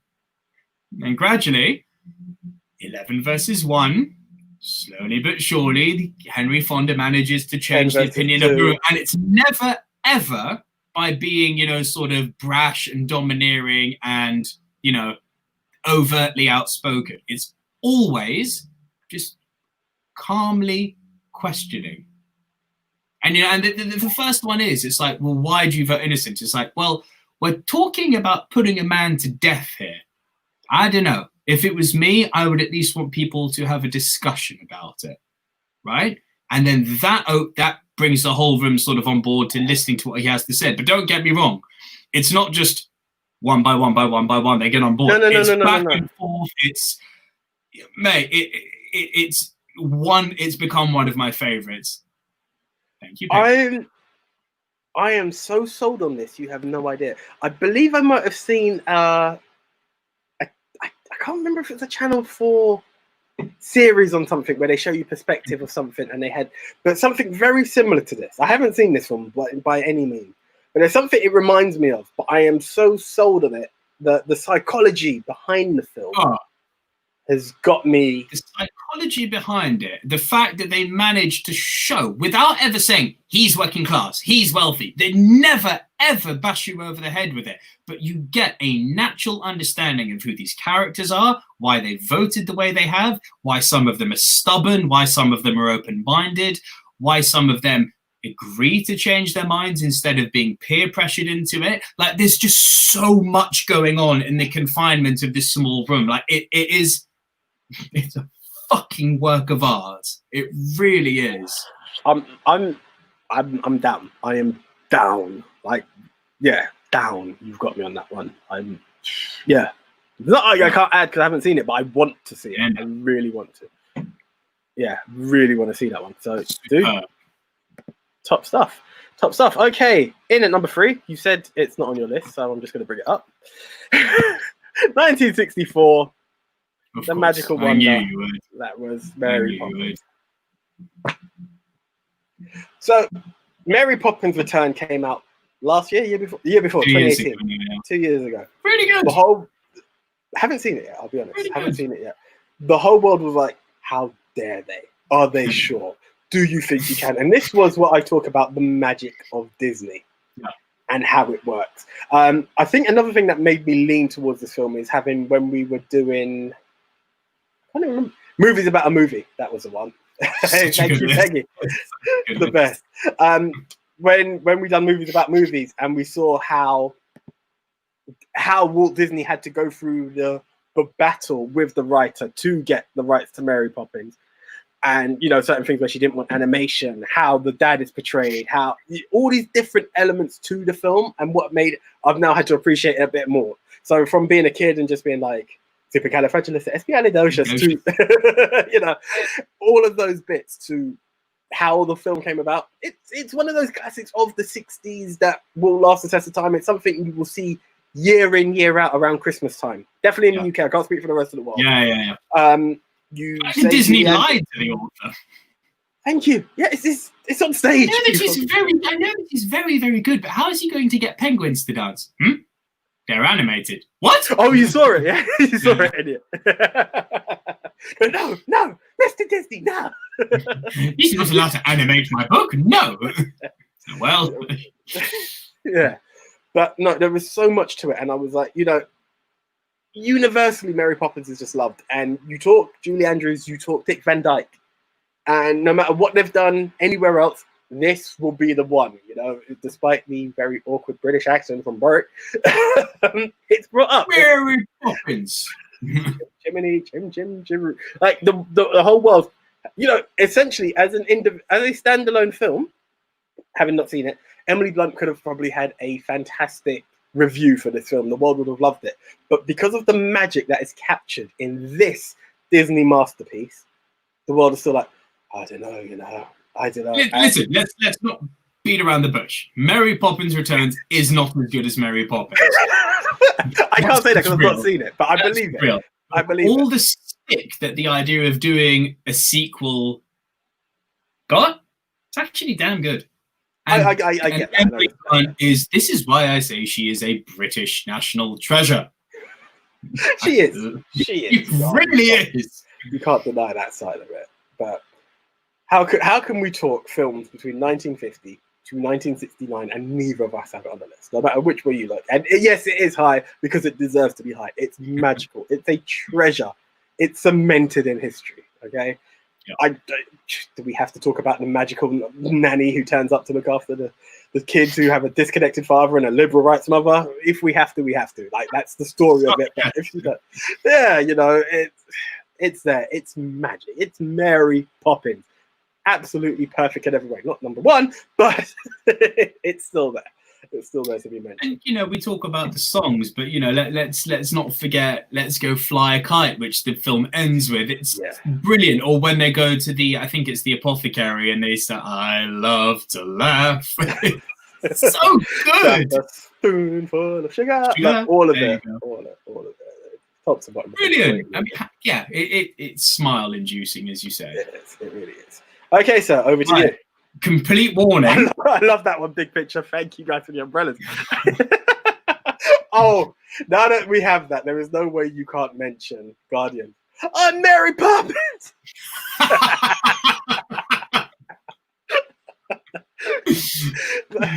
Mate, do you know that still it's the timing of what Chris Pratt did for one line in Guardians 2. Every single time. It's like that opening in Thor Ragnarok. I know what you're thinking. Oh no, that was in a cage. The way he delivers that line always makes me laugh. In Guardians 2, when they tell Peter Quill that he's like a sort of deity, like a sort of demigod, he's like, I can build shit. I'm going to make some weird shit. So I'm just going to bring this back up, guys. For anyone who... there's been collabs. For anyone who's just joining now, pay attention to that name right there. They put out some great stuff as well. There will be another collab with the Silverscreen dudes, so please just show some support on the movie world. We're trying to connect with the movie world, and Big Picture Film Club definitely deserve that. Right. But yeah. Okay. My top three, my friend, you're going to find it very hard for there to not be room on the Rushmore for all three of these. These are, I think, the three defining movies of the 60s. Number 3, The Great Escape. That was on your list before. Was it? Yeah. I'm not going to argue with it because it's awesome. I don't think so, because the Golden Age is... No, it's not, because Golden Age is what year to what year? 1941 to 1954. 54. And The Great Escape came out in 1963, so it definitely wasn't. Why have I remembered you saying Great Escape recently? Because I bring up The Great Escape a lot. Oh, do you know what it was? I can't remember whatever. Oh, there you go. Movie scores. Movie scores. That's the one. Forgiven. Continue. One of the greatest films ever made. My dearly departed great-grandmother's favorite film. One of the greatest ensemble casts of all time. Remember we were talking about King of Cool at the beginning? James Dean? This guy behind me. Steve McQueen. King of Cool. So cool. Yeah. So cool. Did all his own stunts. That jumping of the fence between Germany and No Man's Land, he did that jump bike. Yeah. Sorry, big props to Peggy for that comment there. Yes, The Great Escape. Discharge, an amazing film, then, now, forever. WWE. Then, now, forever. Tom, Dick, and Harry. There you go. Top 3 of all time. Thank you. And it is in my top 3, so we are all agreeing here. Fantastic. One of the greatest ensemble casts ever made. A very interesting take on the war movie, because without ever really going into, grandiose battles or anything, it manages to tell a really, really believable character piece about men who ultimately just want freedom. I know they frame it up as being, we're going to mess up the Germans. It's like, you want out of prison. I can relate. Don't worry. Like, not literally, but I can understand. Yeah. I can understand why one would not want to be in a prisoner of war camp. Now, what's funny is that they actually got kind of lucky, because the prisoner of war camp they ended up in with the head colonel was actually, as Nazis go, I don't even think he was a Nazi. He was just a German. He wasn't actually a bad guy, the guy running the camp. Unfortunately, to quote the movie, you put all the rotten eggs in one basket, you get what my uncle just said. Tom, Dick, and Harry. You get every single escape artist known to the Germans' intelligence in one area. They're going to stir some shit up. And they do. They do. Now, there's something that Anya said when she saw this, which to this day still makes me sad, because the way it ends, she was like, that's the ending? It's like, well, yeah, what were you expecting? She's like, hang on, they were meant to take 250 out and 3 of them get away. This isn't a great escape, it's a tragedy. I was like, stop being so cynical. It has a point, but... There is a point, but it's the mission behind it. In order to have done it, it required great planning. And I know this is me being very defensive for a film that we both have a lot of love for. So I could be remiss on it, and people would be like, oh, shut up, it's still 3 people. Yes, we didn't say the great escapees. It was the great escape. It was the plan behind the escape. And yeah. And the cast, the bloody cast. I mean, from Steve McQueen, again, rest in peace, Richard Attenborough, James Coburn, James Garner. What's his bloody face? Plays the Cowboys in, who is in Kill Switch. Why am I blanking? Plays Willie. Bro, don't do this to me. That is actually going to kill anyone who feels free to comment now, because I don't want to draw for my one of the 2 tunnelers, Danny and Willie, were played by... I'm doing it. Don't worry. Keep talking. Please fix me, because the tip of my tongue is not helping me today. Oh, that's going to drive me crazy. Do you know what? We're not alone, because no one's come through just yet. What's his name? Charles Bronson. Thank you. Jesus Christ. I feel like a twat. God almighty, that one nearly put me in an early grave. But now, what a cast. Like, the kind of who's who of the 1960s. And just... For sure. It's got everything. It's got moments of comedy. It's got moments of tragedy. You know, Ives dying, for instance. That I don't care who you are. If you're invested in the movie, that scene, heartbreaker. You've got moments of suspense, like when they're breaking out. And obviously the moment of tragedy at the end. That's why the movie's dedicated to the 50, because people... There is a delay out there. Thank you, Oliver. Just acknowledge. Thank you, Ollie. Jeez. Okay, so... that was my number 3. And I maintain one of the greatest films ever made. I'm not going to dispute you on that, my friend. I'm not going to dispute you on that. Okay. My top 3 are going to be really hard to not be on the Rushmore. Bro, I have to bring this one. It's the pun from earlier. Bear with me a second. I just want to get the year. 1962. I know what you're doing. Ding, ding, ding, ding, ding, ding, ding, ding, ding, ding, ding. As voted number 1, the greatest score of all time. John Barry. John Barry's James Bond, of course it is. I have to bring... Look, how can we say this? This kicked it all off. A franchise which in 2020, this came out in 1961. I'm going to allow people to just enjoy Ursula Andress and Sean Connery together. Because that shot is just... it's iconic. Iconic so much so that they tried to recreate it. Was it Tomorrow Never Dies with Halle Berry? With Halle Berry was Die Another Day. That's the one, Die Another Day. Yeah. People forget, oh, how did you get that wrong? Sorry, we're just going through all the films. I never remember it was a Pierce Brosnan film. But let's be honest, we, as the Silverscreen dudes, have always said Brosnan is our Bond. He didn't make the best Bond. IG, missed you. Sorry. Great Escape is one of those films where even though it doesn't end well for everyone, it still remains as one of the best. Good. Thank you. Couldn't have said it better. Too sweet, Eunice. Thank you. Not have said that better. Eunice, as in... YG is in Arsenal Times. That's him. YG, bro. Why did you say that? I knew... it's all connecting. You did tell me it was Eunice who's... and he supports a good football team. Can I just say? Anyway. Moving on. No, we are Brosnan fans, but we always said in order to have set the pace for Bond, you need this man behind us, Sean Connery. right? And that's So where it's cool. to respect and honor everything that has come forth. That in 2020 the film would have come out had it not been for that beer that we don't talk about. The legacy continues. Do you know, some would say. Even with 25 movies, mate, I still think Doctor No is one of the top 10. It is easily. It's so good. Like this is. I mean, you don't quite have the Aston Martin from like Goldfinger. That's the one thing maybe it's missing to make it completely Bond. It's evolution, but it evolved exactly. We went more gadget centric afterwards, but this film just has everything that makes James Bond the world's coolest spy. You know, the globe trotting, the underneath the mango tree, for Christ's sake, the beautiful women, villains who have literally got bridges that collapse into a piranha pit. It's got it all. It has it all. It's got it all. Brilliant setup for the next movies when Doctor No reveals I'm part of an organization called Spectre. It's like, yes, we're getting more Bond. Yeah. It's pretty close to James Bond perfection, this film. It has everything. It does.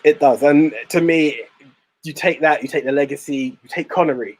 When you build it all together, and the first off, so as you said, each film you get a bit more that leads you more into the wild, wacky world of Bond and the spy world that has influenced every other spy thriller or action movie along the way. However, this one, it's still worthy of a top 10 in the Bond category. It is. 25 films. Yeah, it is. Know? It definitely is. I don't know where. No. That's the Bond top 10 at one point. Well, I think that was our first one, but yes, there will be another one YouTube. coming. Yeah, exactly. Well, so is this. But yes, going forward, it is one to come back. We had said that, and hey, let's not make it a lie. It was going to come in line with the latest film, but with it being pushed back, No so time it's top to 10. die. True. Yeah, True. So it will come back. So be sure to look forward to it. We need to double end that one because we've also got because I'm liking what we're doing with music recently. So we need to just do the top 10 Bonds. We should also do the top 10 Bond songs. Soundtracks. Yeah. For sure. Tina Turner. Yeah, probably won't argue with that one. Like, there are some big ones in there. Yeah, forever. Not Kanye West. Anyway, he sampled it. Yeah, I'm just letting them on. Doctor No is brilliant, and it's the blueprint for every single spy movie that followed. And what I mentioned this on episode last week when you had other sort of noir films, although this isn't a noir film, where we got Live and Let Die. Yeah. Another big one. By Wings, Paul McCartney in Wings. Yeah, that was a great one. Spy Who Loved Me. It's one of my faves. Worst one, Madonna. It was a bit awkward, but I still remember humming along to it. That's the funny thing behind it. So I know someone. I have a feeling Ollie's going to agree with me on this. Maybe the worst is Duran Duran. Meeting you with a view to a kill. That is a bit of a cheese. It's really cheesy. The thing I liked about this, and this was like a new stepping stone in how action was shot in film, because I mentioned this last week with Humphrey Bogart and the Maltese Falcon. When he was doing sort of fisticuffs, hand-to-hand combat, it felt very Marquis of Queensberry rules. It's like, you slap me, sir. I shall slap you in the neck. It's like, Here, Connery throws. He agrees. Duran Duran, that was really shit. Thank you. I was going to say, for anyone listening, we stopped to laugh because, yes, Ollie agreed. Duran Duran was not to be in the annexes of top 10 Bond. No. Yeah. No. Shirley Bassey will, of course, be in there. But we'll get to that when James Bond finally releases. Yes, indeed, we shall. So that was your number 2? That was my number 2. Yeah. Ooh, are you ready? This could be it's not 1950, is it? No, both of mine are 1960. Cool. I don't need the punt button then. Okay, mate. Raindrops are falling on my head because at number 2, Butch Cassidy and the Sundance Kid. You're going to kill me if I haven't seen it. You still haven't seen it? Come on. Hands up. I feel like a twat. This would have been the time. Bro, I don't know. I'm just ticking away through films and I somehow missed it on the... Do you know, I'm going to be honest now, and this is the truth. When it comes to this range, sometimes you try to make sure you can get as many films as you can and as much of the great heavy hitters. So I put in best films of the 1960s or what have you. It didn't come up. So I blame Google for this. that yes, I probably would have caught it. Butch Cassidy didn't cut. Okay, Google, sort your search engine out. It's just they have a whole load of pictures. Had I seen it, with the amount of times that you've slaughtered me for not having seen this film, this time included, I would have most definitely been like, I have to watch it. Paul Newman and Robert Redford, for sake. One of, oh God, I love this film. Oh, I mean, I'm good for the new audience. I will wax lyrical once again, but you've heard this rap and skip quite a few times now, my friend. A movie about two famous gunslingers who are kind of looking to retire. A movie that so obviously inspired Red Dead Redemption, because down to the details of how they rob the trains. I mean, it's unreal. All live action, blowing up trains. Rockstar have a way of doing that, though. Let's be honest. They have a way of, GTA, Vice City, Scarface. Boys in the Hood is GTA, San Andreas. They said 5 for some reason. Bro, it was on the tip of my tongue. I'm like, stop. That's not the one. No, that's definitely not the one. Yeah. Yeah. Butch Cassidy and the Sundance Kid, the story of two famous gunslingers looking to retire, looking to do one last big hit. Unfortunately, their big hit, they do it to the wrong man. Very much Red Dead 2. just to further emphasize what you're saying. Yeah. Try to steal something in a train, doesn't go well, and ensues. And I still cannot quite fathom that they managed to pull this off while creating a world, while creating a slow-based Western that rarely didn't bore me. And this is so far from the boring Western, I can't tell you. The whole movie is essentially a freaking chase. And we're not talking like, quick angle camera shots and, being really up close and personal and nothing like that. It's slow and labored and it's like a grind, but it's so engaging the way that these two guys who just keep on trying to get away from it's almost like the devil chasing them. It's like 12 men chasing them constantly. And it doesn't matter if they jump off cliffs, if they're going through streams, if they're going across rocks. These men just keep tracking them. Doesn't matter if they're hiding in towns. They find the rooms they're in until eventually they escape to Bolivia at the end with one of the all-time greatest film endings, just period. It is, for someone who hates Westerns, I really do not like Westerns, this is the gold standard. Forget all those spaghetti Westerns. Yeah, they're fun. Love Sergio Leone sometimes. Didn't care for Once Upon a Time in the West. This is, it's stuff of legend, mate. And look at those two men in the background, for Christ's sake. They're two legends in the game of Hollywood. I can't deny that. You got me.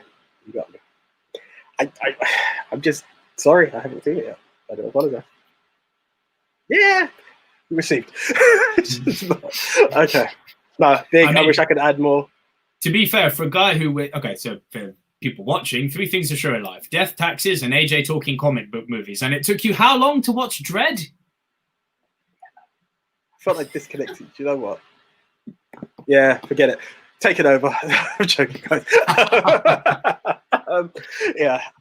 Yeah. No, there you go.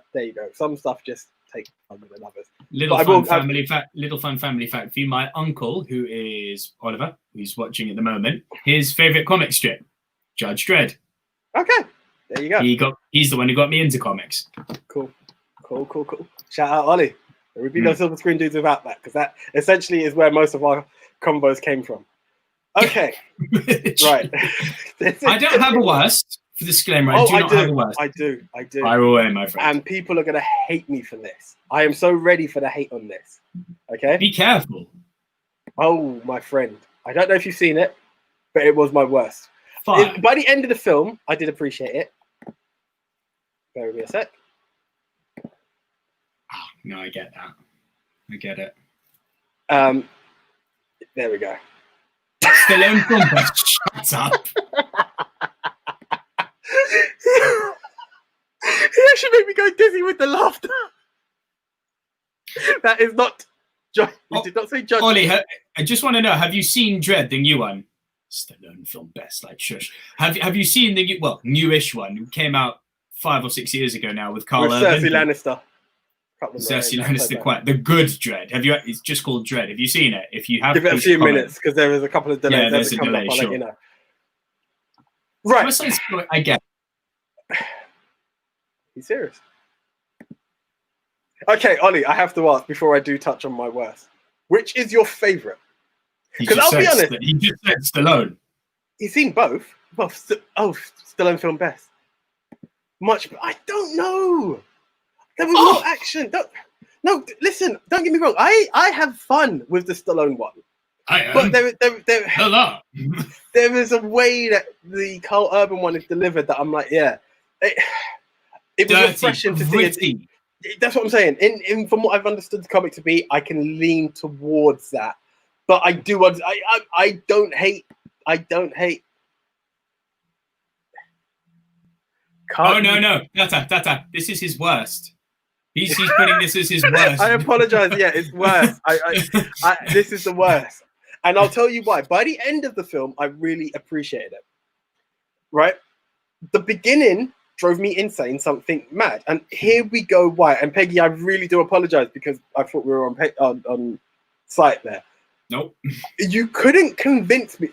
I put it this way. I'm not looking for boys in the hood gangsters, right? I'm not saying we have to go that way. Let's look at the Freebirds in Greece. They have a bit of edge, right? I'm so sorry, Peggy. I'm so sorry. Right? They had a bit of edge. When I saw the Jets and the Sharks, and you're trying to convince me that these are the street gangs of the West Side, I was like, no.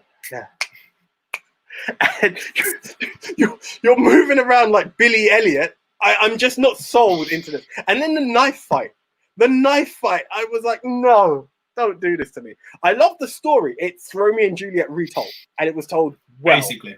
But the way by which I was coming back to like what you said with North by Northwest, and there were certain things I needed filling in.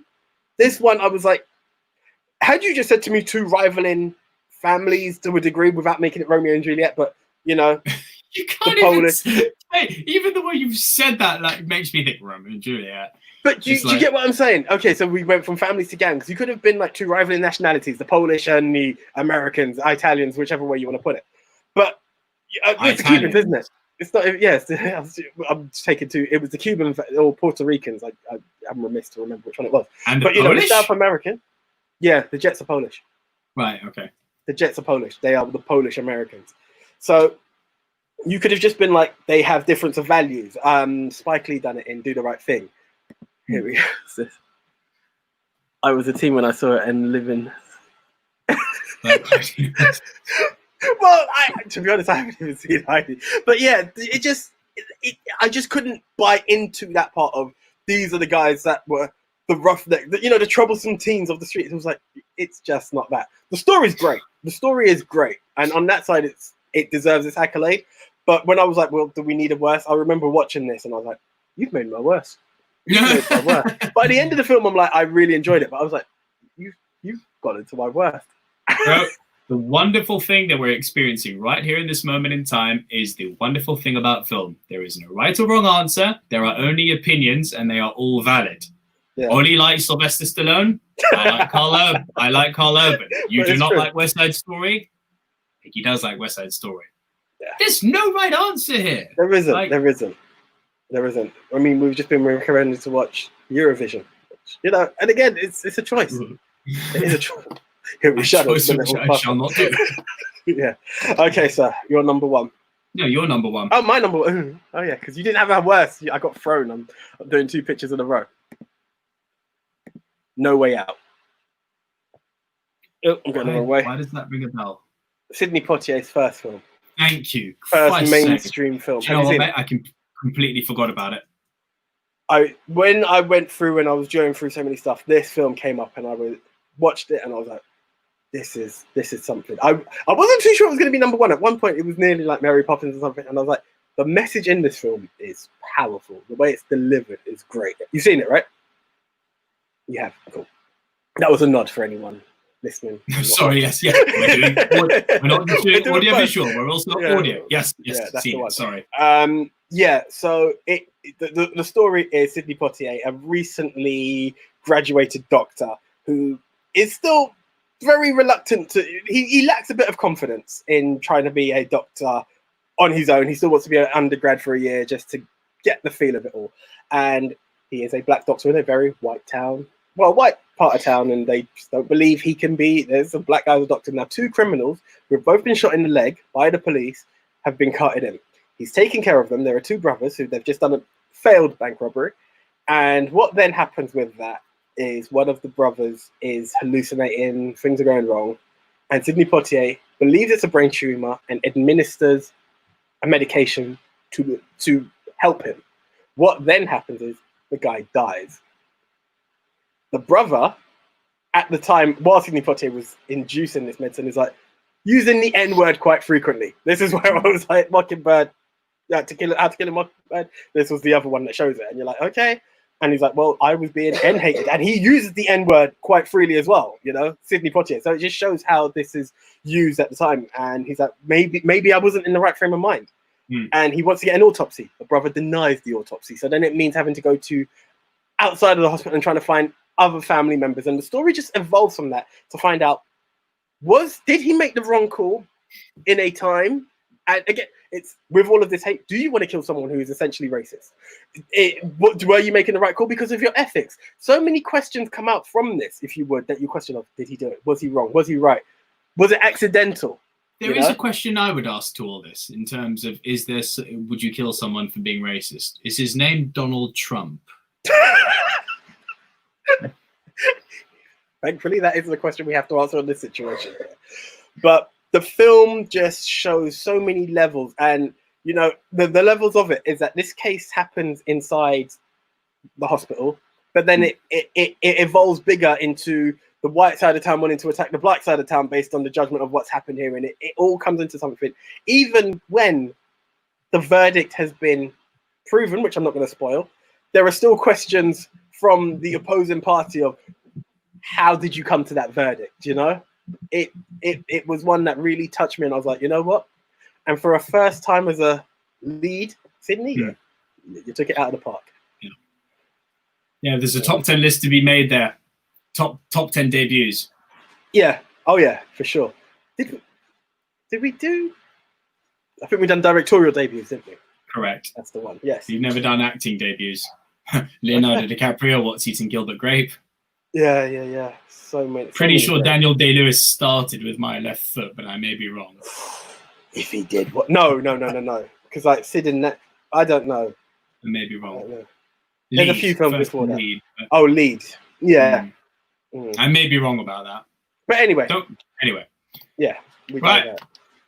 So I've just had a little rethink for my number one. I'm not going to ask this to be Rushmore because it has come up quite a bit recently, but it's one of my top 5 of all time. Mein Führer! Dr. Strangelove.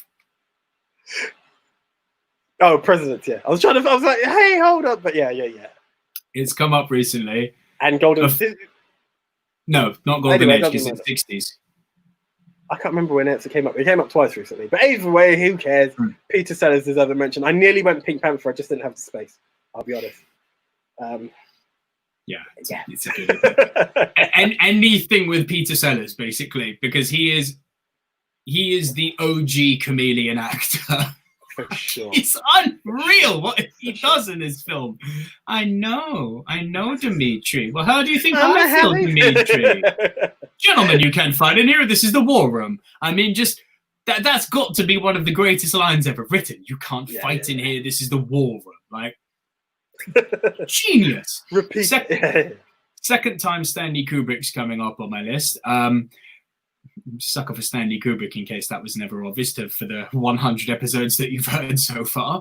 But a film that is so relevant now, when you've got, I just mentioned him a moment ago, Psycho Tango Boy sitting in the White House who's got a finger easily on the red button. Yeah. I just kind of hope that there's this weird world I hope we live in whereby the people who are actually in charge, not Donald Trump, but the people who are really in charge, the grown-ups, have given him like some sort of toy button And it's like, Donald, when you get angry, hit the button, and it just goes. Mrr. He's like, did I nuke him? Did I get him good? Are they dead now? So it sounds like a cow. So the cow goes moo, moo, moo. It's like bing bong moo. It's like, God, I hate him. It goes moo, they go boom.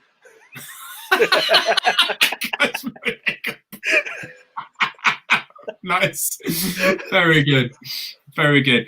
But no, it's very relevant in the world we live in, where people who shouldn't be in power are in power and have access to nuclear weapons. So this movie, so relevant now, but very relevant when it first came out, set in the Cold War.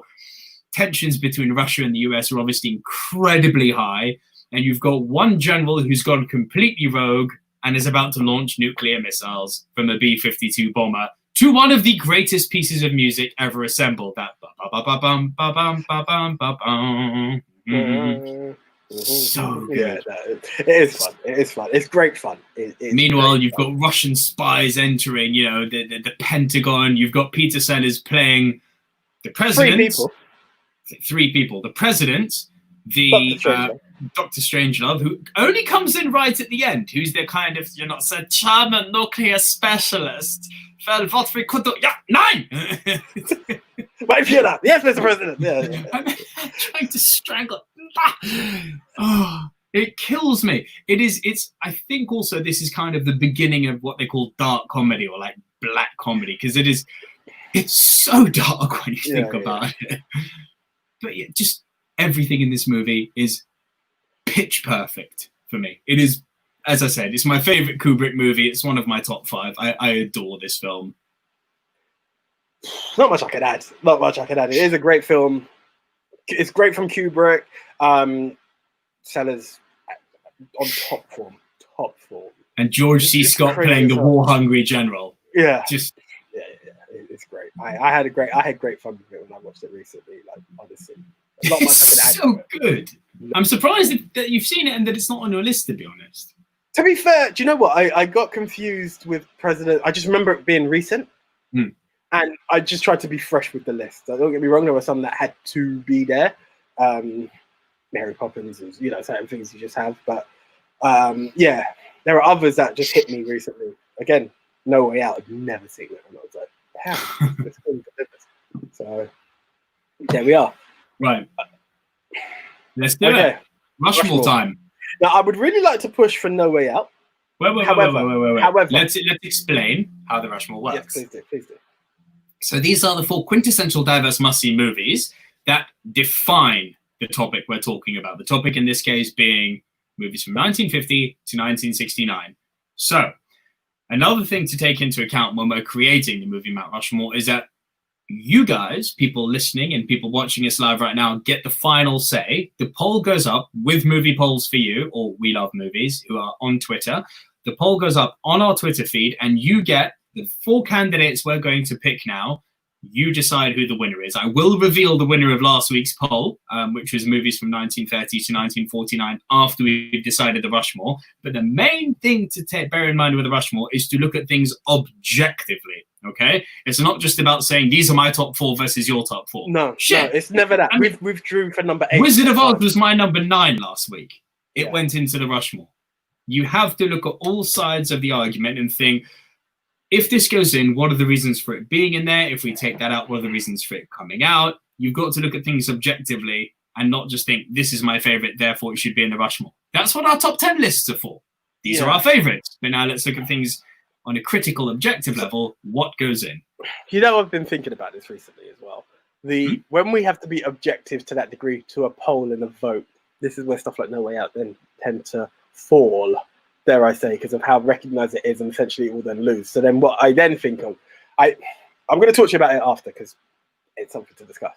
Sure. But you see, now I'm kind of hurt, because I would have really liked to have pushed forward 12 Angry Men, but I don't People know how. Know it. Bro, trust me, it's huge. It's huge.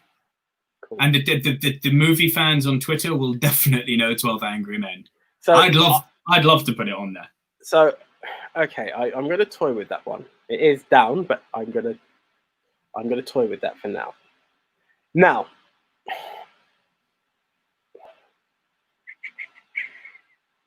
Okay, I am very much inclined, but there's a few to me that are just very much needed. Right? I'm not saying they're in there, but what's needed? Ones. We have Dr. No, which is essentially Bond, cult Bond in the time of Bond. Yeah, your number 2, my number 9, sure. Mary Poppins. I'm just going off of my list, and I'm thinking what really needs to be there. North by Northwest. See, yeah, that's an argument. Putting Hitchcock in there, let's also be real. Hitchcock on fucking numbers alone needs to be in there. The fact that he also made Rear Window, the fact that he also did Vertigo. I mean, this is his era. This is his era. So if we're talking about movies that define an era, we'd kind of be stupid not to have North by Northwest in there. See, it gets. I tell you, Rushmore is so hard. You guys don't understand. I feel like we need one of the Disney cartoons in there, like Jungle Book. Like they've lasted the test of time. We can't deny these stuff. Oh no, they haven't. Go on the internet now and see people rip Jungle Book a new one. It's racist. Oh, welcome warriors. Go back to sleep. Why did they get a black guy to do the voice of the monkey? What, Louis Armstrong, one of the greatest jazz musicians of all time? Yeah, I'm sure his color was the reason he played the monkey. Nothing to do with his talent, but anyway. Vocal range on that. Yeah. Can we agree with 12 Angry Men and North by Northwest at least? So far, I've written those are the two that I have written down. There's a part of me that really wants How to Steal a Million in there. We're talking Peter O'Toole. We're talking Audrey Hepburn. Peter O'Toole, but Peter O'Toole. I'd raise you Lawrence of Arabia. Yeah, this is another classic name. And then the last, Sound of Music, no, because if I had to pick, I'd pick Mary Poppins. Again, Chitty Chitty Bang Bang falls short of that. Then I kind of have Some Like It Hot, which is, these are just on my list that I'm like, ooh, there's a challenge in there. You are forgetting The Great Escape and Butch Cassidy and the Sundance. No. I'm reading from my list. From my list. I did say from my list. Okay. That was the strong caveat at the beginning. But this is the thing. Butch Cassidy is a name that even before you've seen it, we both heard of it and we're like, have to see this film. Again, guilty, not seen it yet. What else did you bring up? Just there. Great Escape. Lawrence of Arabia. Shit, it's Spartacus. Oh. For those watching, if you have any input, comments would be appreciated. Yeah. I last week you guys were very, very helpful. Eunice, Ollie, Peggy, Mikey, Coco, whoever's watching, go for it. Anyone. Do you know what I love? Should be on here. Now they feel our pain because no one's typing. No one has typed as yet. Everyone, big picture. Come on, guys. You're in the industry. Help us out.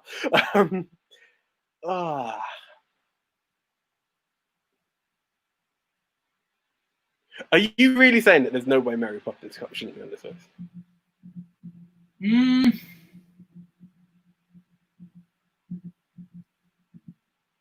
It's a very hard one because obviously I adore Mary Poppins, but you have to think that this is going out to the Twitterverse.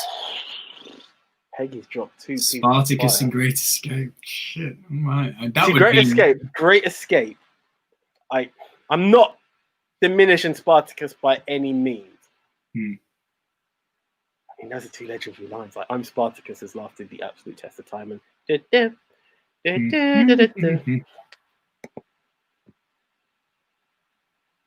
no, I mean, have we really got? No, this is me being very much because I haven't seen it. I'm like, but then 12 Angry Men, and I'm like, would I swap that for Butch Cassidy? Hold on, we haven't. That big Dr. No is Bond. How this is still not physically planted in there yet? Can I tell you why I'm going to try and veer away from Dr. No and anything Disney? Franchise and IPs. Remember, the point of our podcast is to edutain. Shout out to Morgan in North Dakota. Fargo, North Dakota even. It's all about edutainment. Disney, as you said, has lasted the test of time. So if we want to play that game, I just always feel like people will be looking at me like, how could they have not brought this up in the 60s? I mean, Just completely eliminating. What, Mary Poppins over what? Over what? Over Lawrence? Over Great Escape? Over Butch Cassidy? Over Spartacus? I love Mary Poppins, don't get me wrong. But the fact that she's been sequeled and spun off and there's books on her and she's Disney's OG and... Ollie, I hope you're still here. Sadly, this doesn't show us who's there. What are your thoughts on How to Steal a Million being on a Rushmore? Anyone who's seen How to Steal a Million, what are your thoughts on it being on the Rushmore? Audrey Hepburn and Peter O'Toole, huh?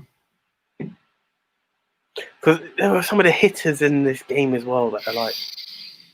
Sorry, I'm putting Great Escape down. I don't care what comes out because that's too big to eliminate. It really is. It's too big to eliminate.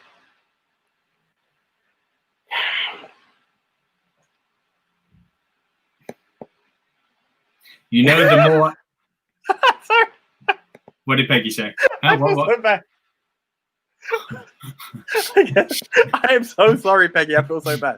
I feel so bad. Like it came up on the worst. I guess not West Side Story for anyone listening.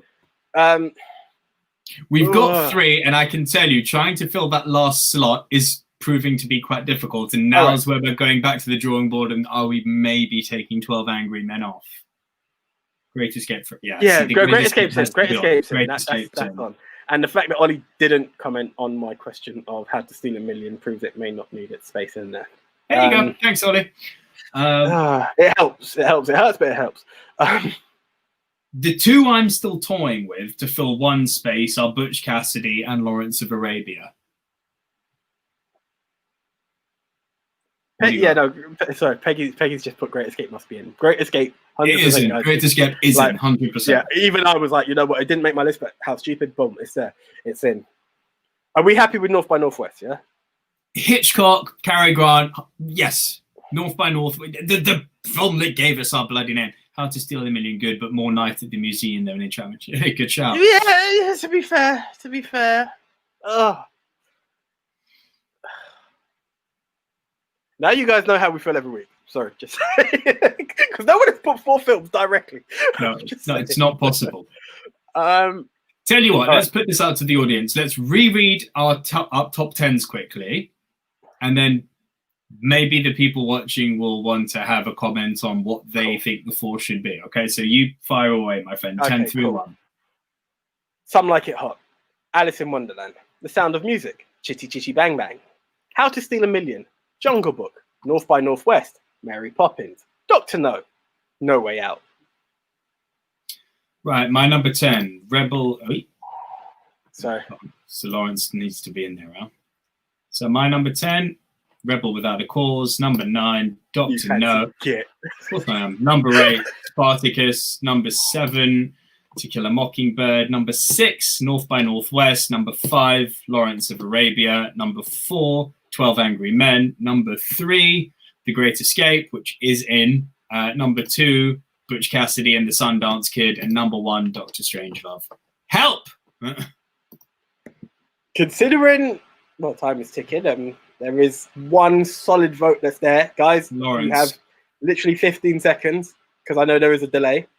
Right now, Lawrence of Arabia will be the 4th place. 12 Angry Men has just got me so badly that I really want it. I don't know if anyone else has got another vote. If you do, as well as put in your suggestion, you need to say instead of 12 Angry Men. The other 2 are locked in, okay? Yeah. North by Northwest and Great Escape are definitely in. Okay. Silence. Rushmore. I do not envy people on Twitter having to vote between these 4 movies. No. Okay, I'm going to do a 10 count. 10, 9. 8, 7, 6, 5, 4, 3, 2, 1. Okay, Peggy, thank you very much. It's confirmed 12 Angry Men should be in. Lawrence of Arabia remains unchallenged. Thank you, Ollie. So that is... Oh. Ollie said something there. What did he say? I think... Oh, fuck's sake. God, don't do that! Just...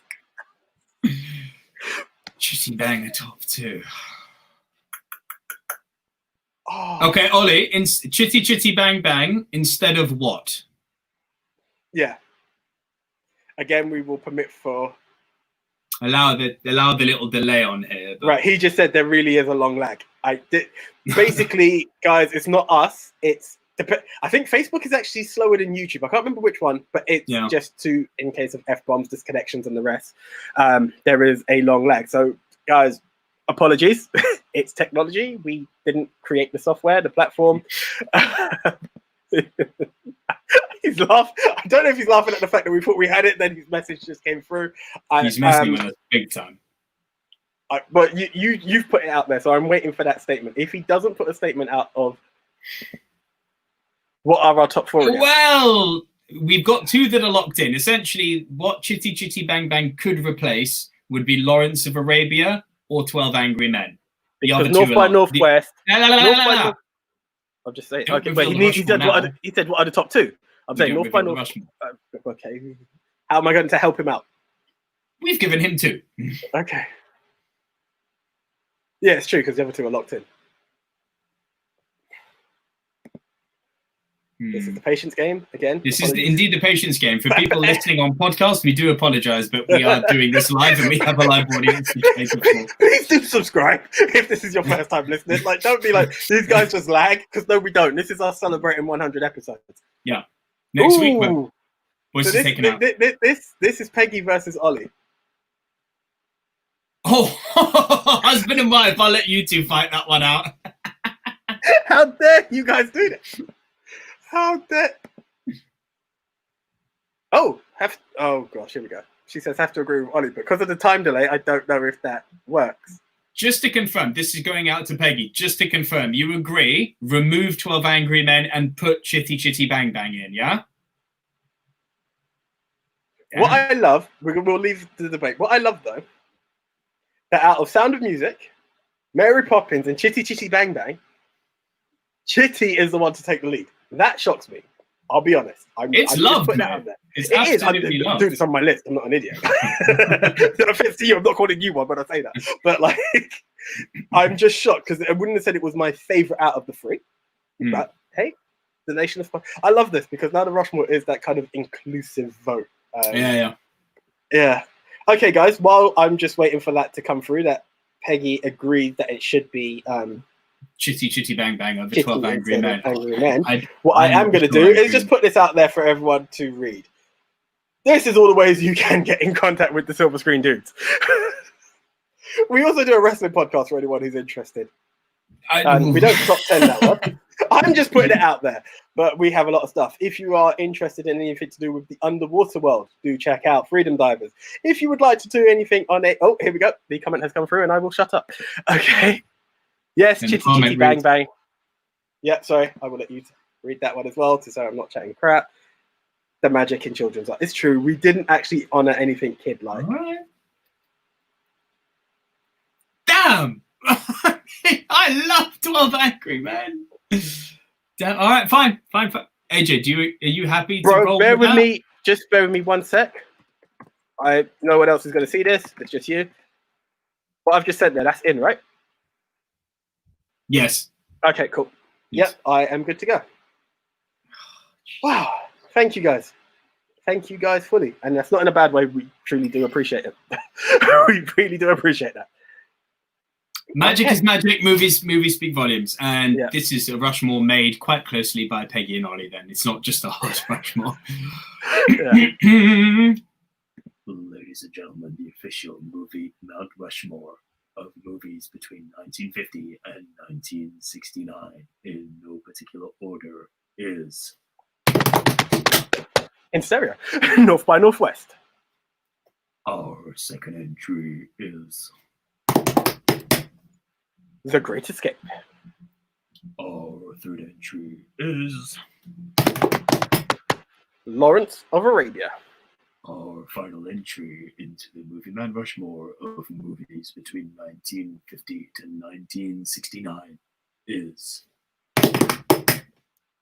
Oh, Chitty Chitty Bang Bang, we love you. Have to forget Ace Ventura 2 when I think of that as well. That's when it's going. What a list. Thank you, guys. Peggy and Ollie. It's been good. I am indebted to you guys. honestly indebted to you guys like you have no belief. Right, that has been big. Not so sure Peggy's indebted to you with your love for West Side Story, my man. It is what it is. As I said, great story, just that selling of the streets, the two rivaling gangs, who just weren't gangs. We were anything but that. It's just that. Tony and Maria, love them. Sharks and Jet, not so much. Right. Okay. Romeo and Juliet, love them. Capulets and Montagues, not so much. Hey, maybe you do like it. We have a pattern. We do have a pattern here. Okay, guys. So, as Nico mentioned, follow at Movie MT Rushmore and Movie Polls for You, where you will be able to decide out of those 4 films which is the quintessential movie between 1950 to 1969. The choice will be yours. To quote Highlander, there can only be one. There can be only one. That's a shout out to my uncle as well, who loves that film. No, Ollie. Thank you. Trust me. Ollie. Thank you. Right.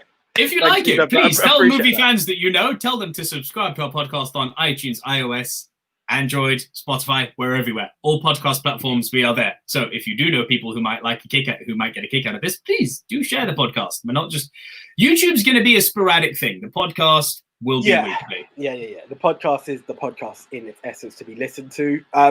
Who knows? We'll see, guys. We'll see. We do have to reveal the winner from last week, though. Indeed we do. So last week was 100 episodes part 1, which were films between 1930 to 1949. Our final 4 films were... Before we get into that, let me just shout out some of the Twitter followers. So we've got Francis Lalonde at ballpark_Frank, immediately going with Wizard, though Great Dictator definitely was impactful. I never really liked Gone with the Wind too much. Great shots, but in my opinion, too longish. Western Front's good, but I really don't care for it too much. Nostalgia Cast at D.W. Lundberg, and I like this. A shameful amount of disrespect for All Quiet on the Western Front, possibly the finest anti-war film ever made. A tragedy. Then we've got Worker Bee Films at, let me just get that Twitter handle up properly, at Worker Bee Films, shock horror. It kind of felt that way.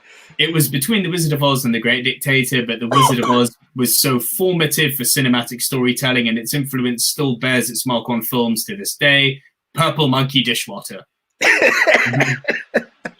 Aaron Sullivan at eSully1983 says The Wizard of Oz. Doc Strange at BillYD_Licious just put a photo of the house from Wizard of Oz being I don't think we're in Kansas anymore. There you go. Those are the main comments I'll read out. Now the list. Oh, bye, Peggy. Thank you very much. Bye, Tata. And now for the list. Who was our winner from last week? Let's have a quick look. So, excuse me, guys. It's all right. Once again, the entrants were The Great Dictator, All Quiet on the Western Front, The Wizard of Oz, and Gone with the Wind.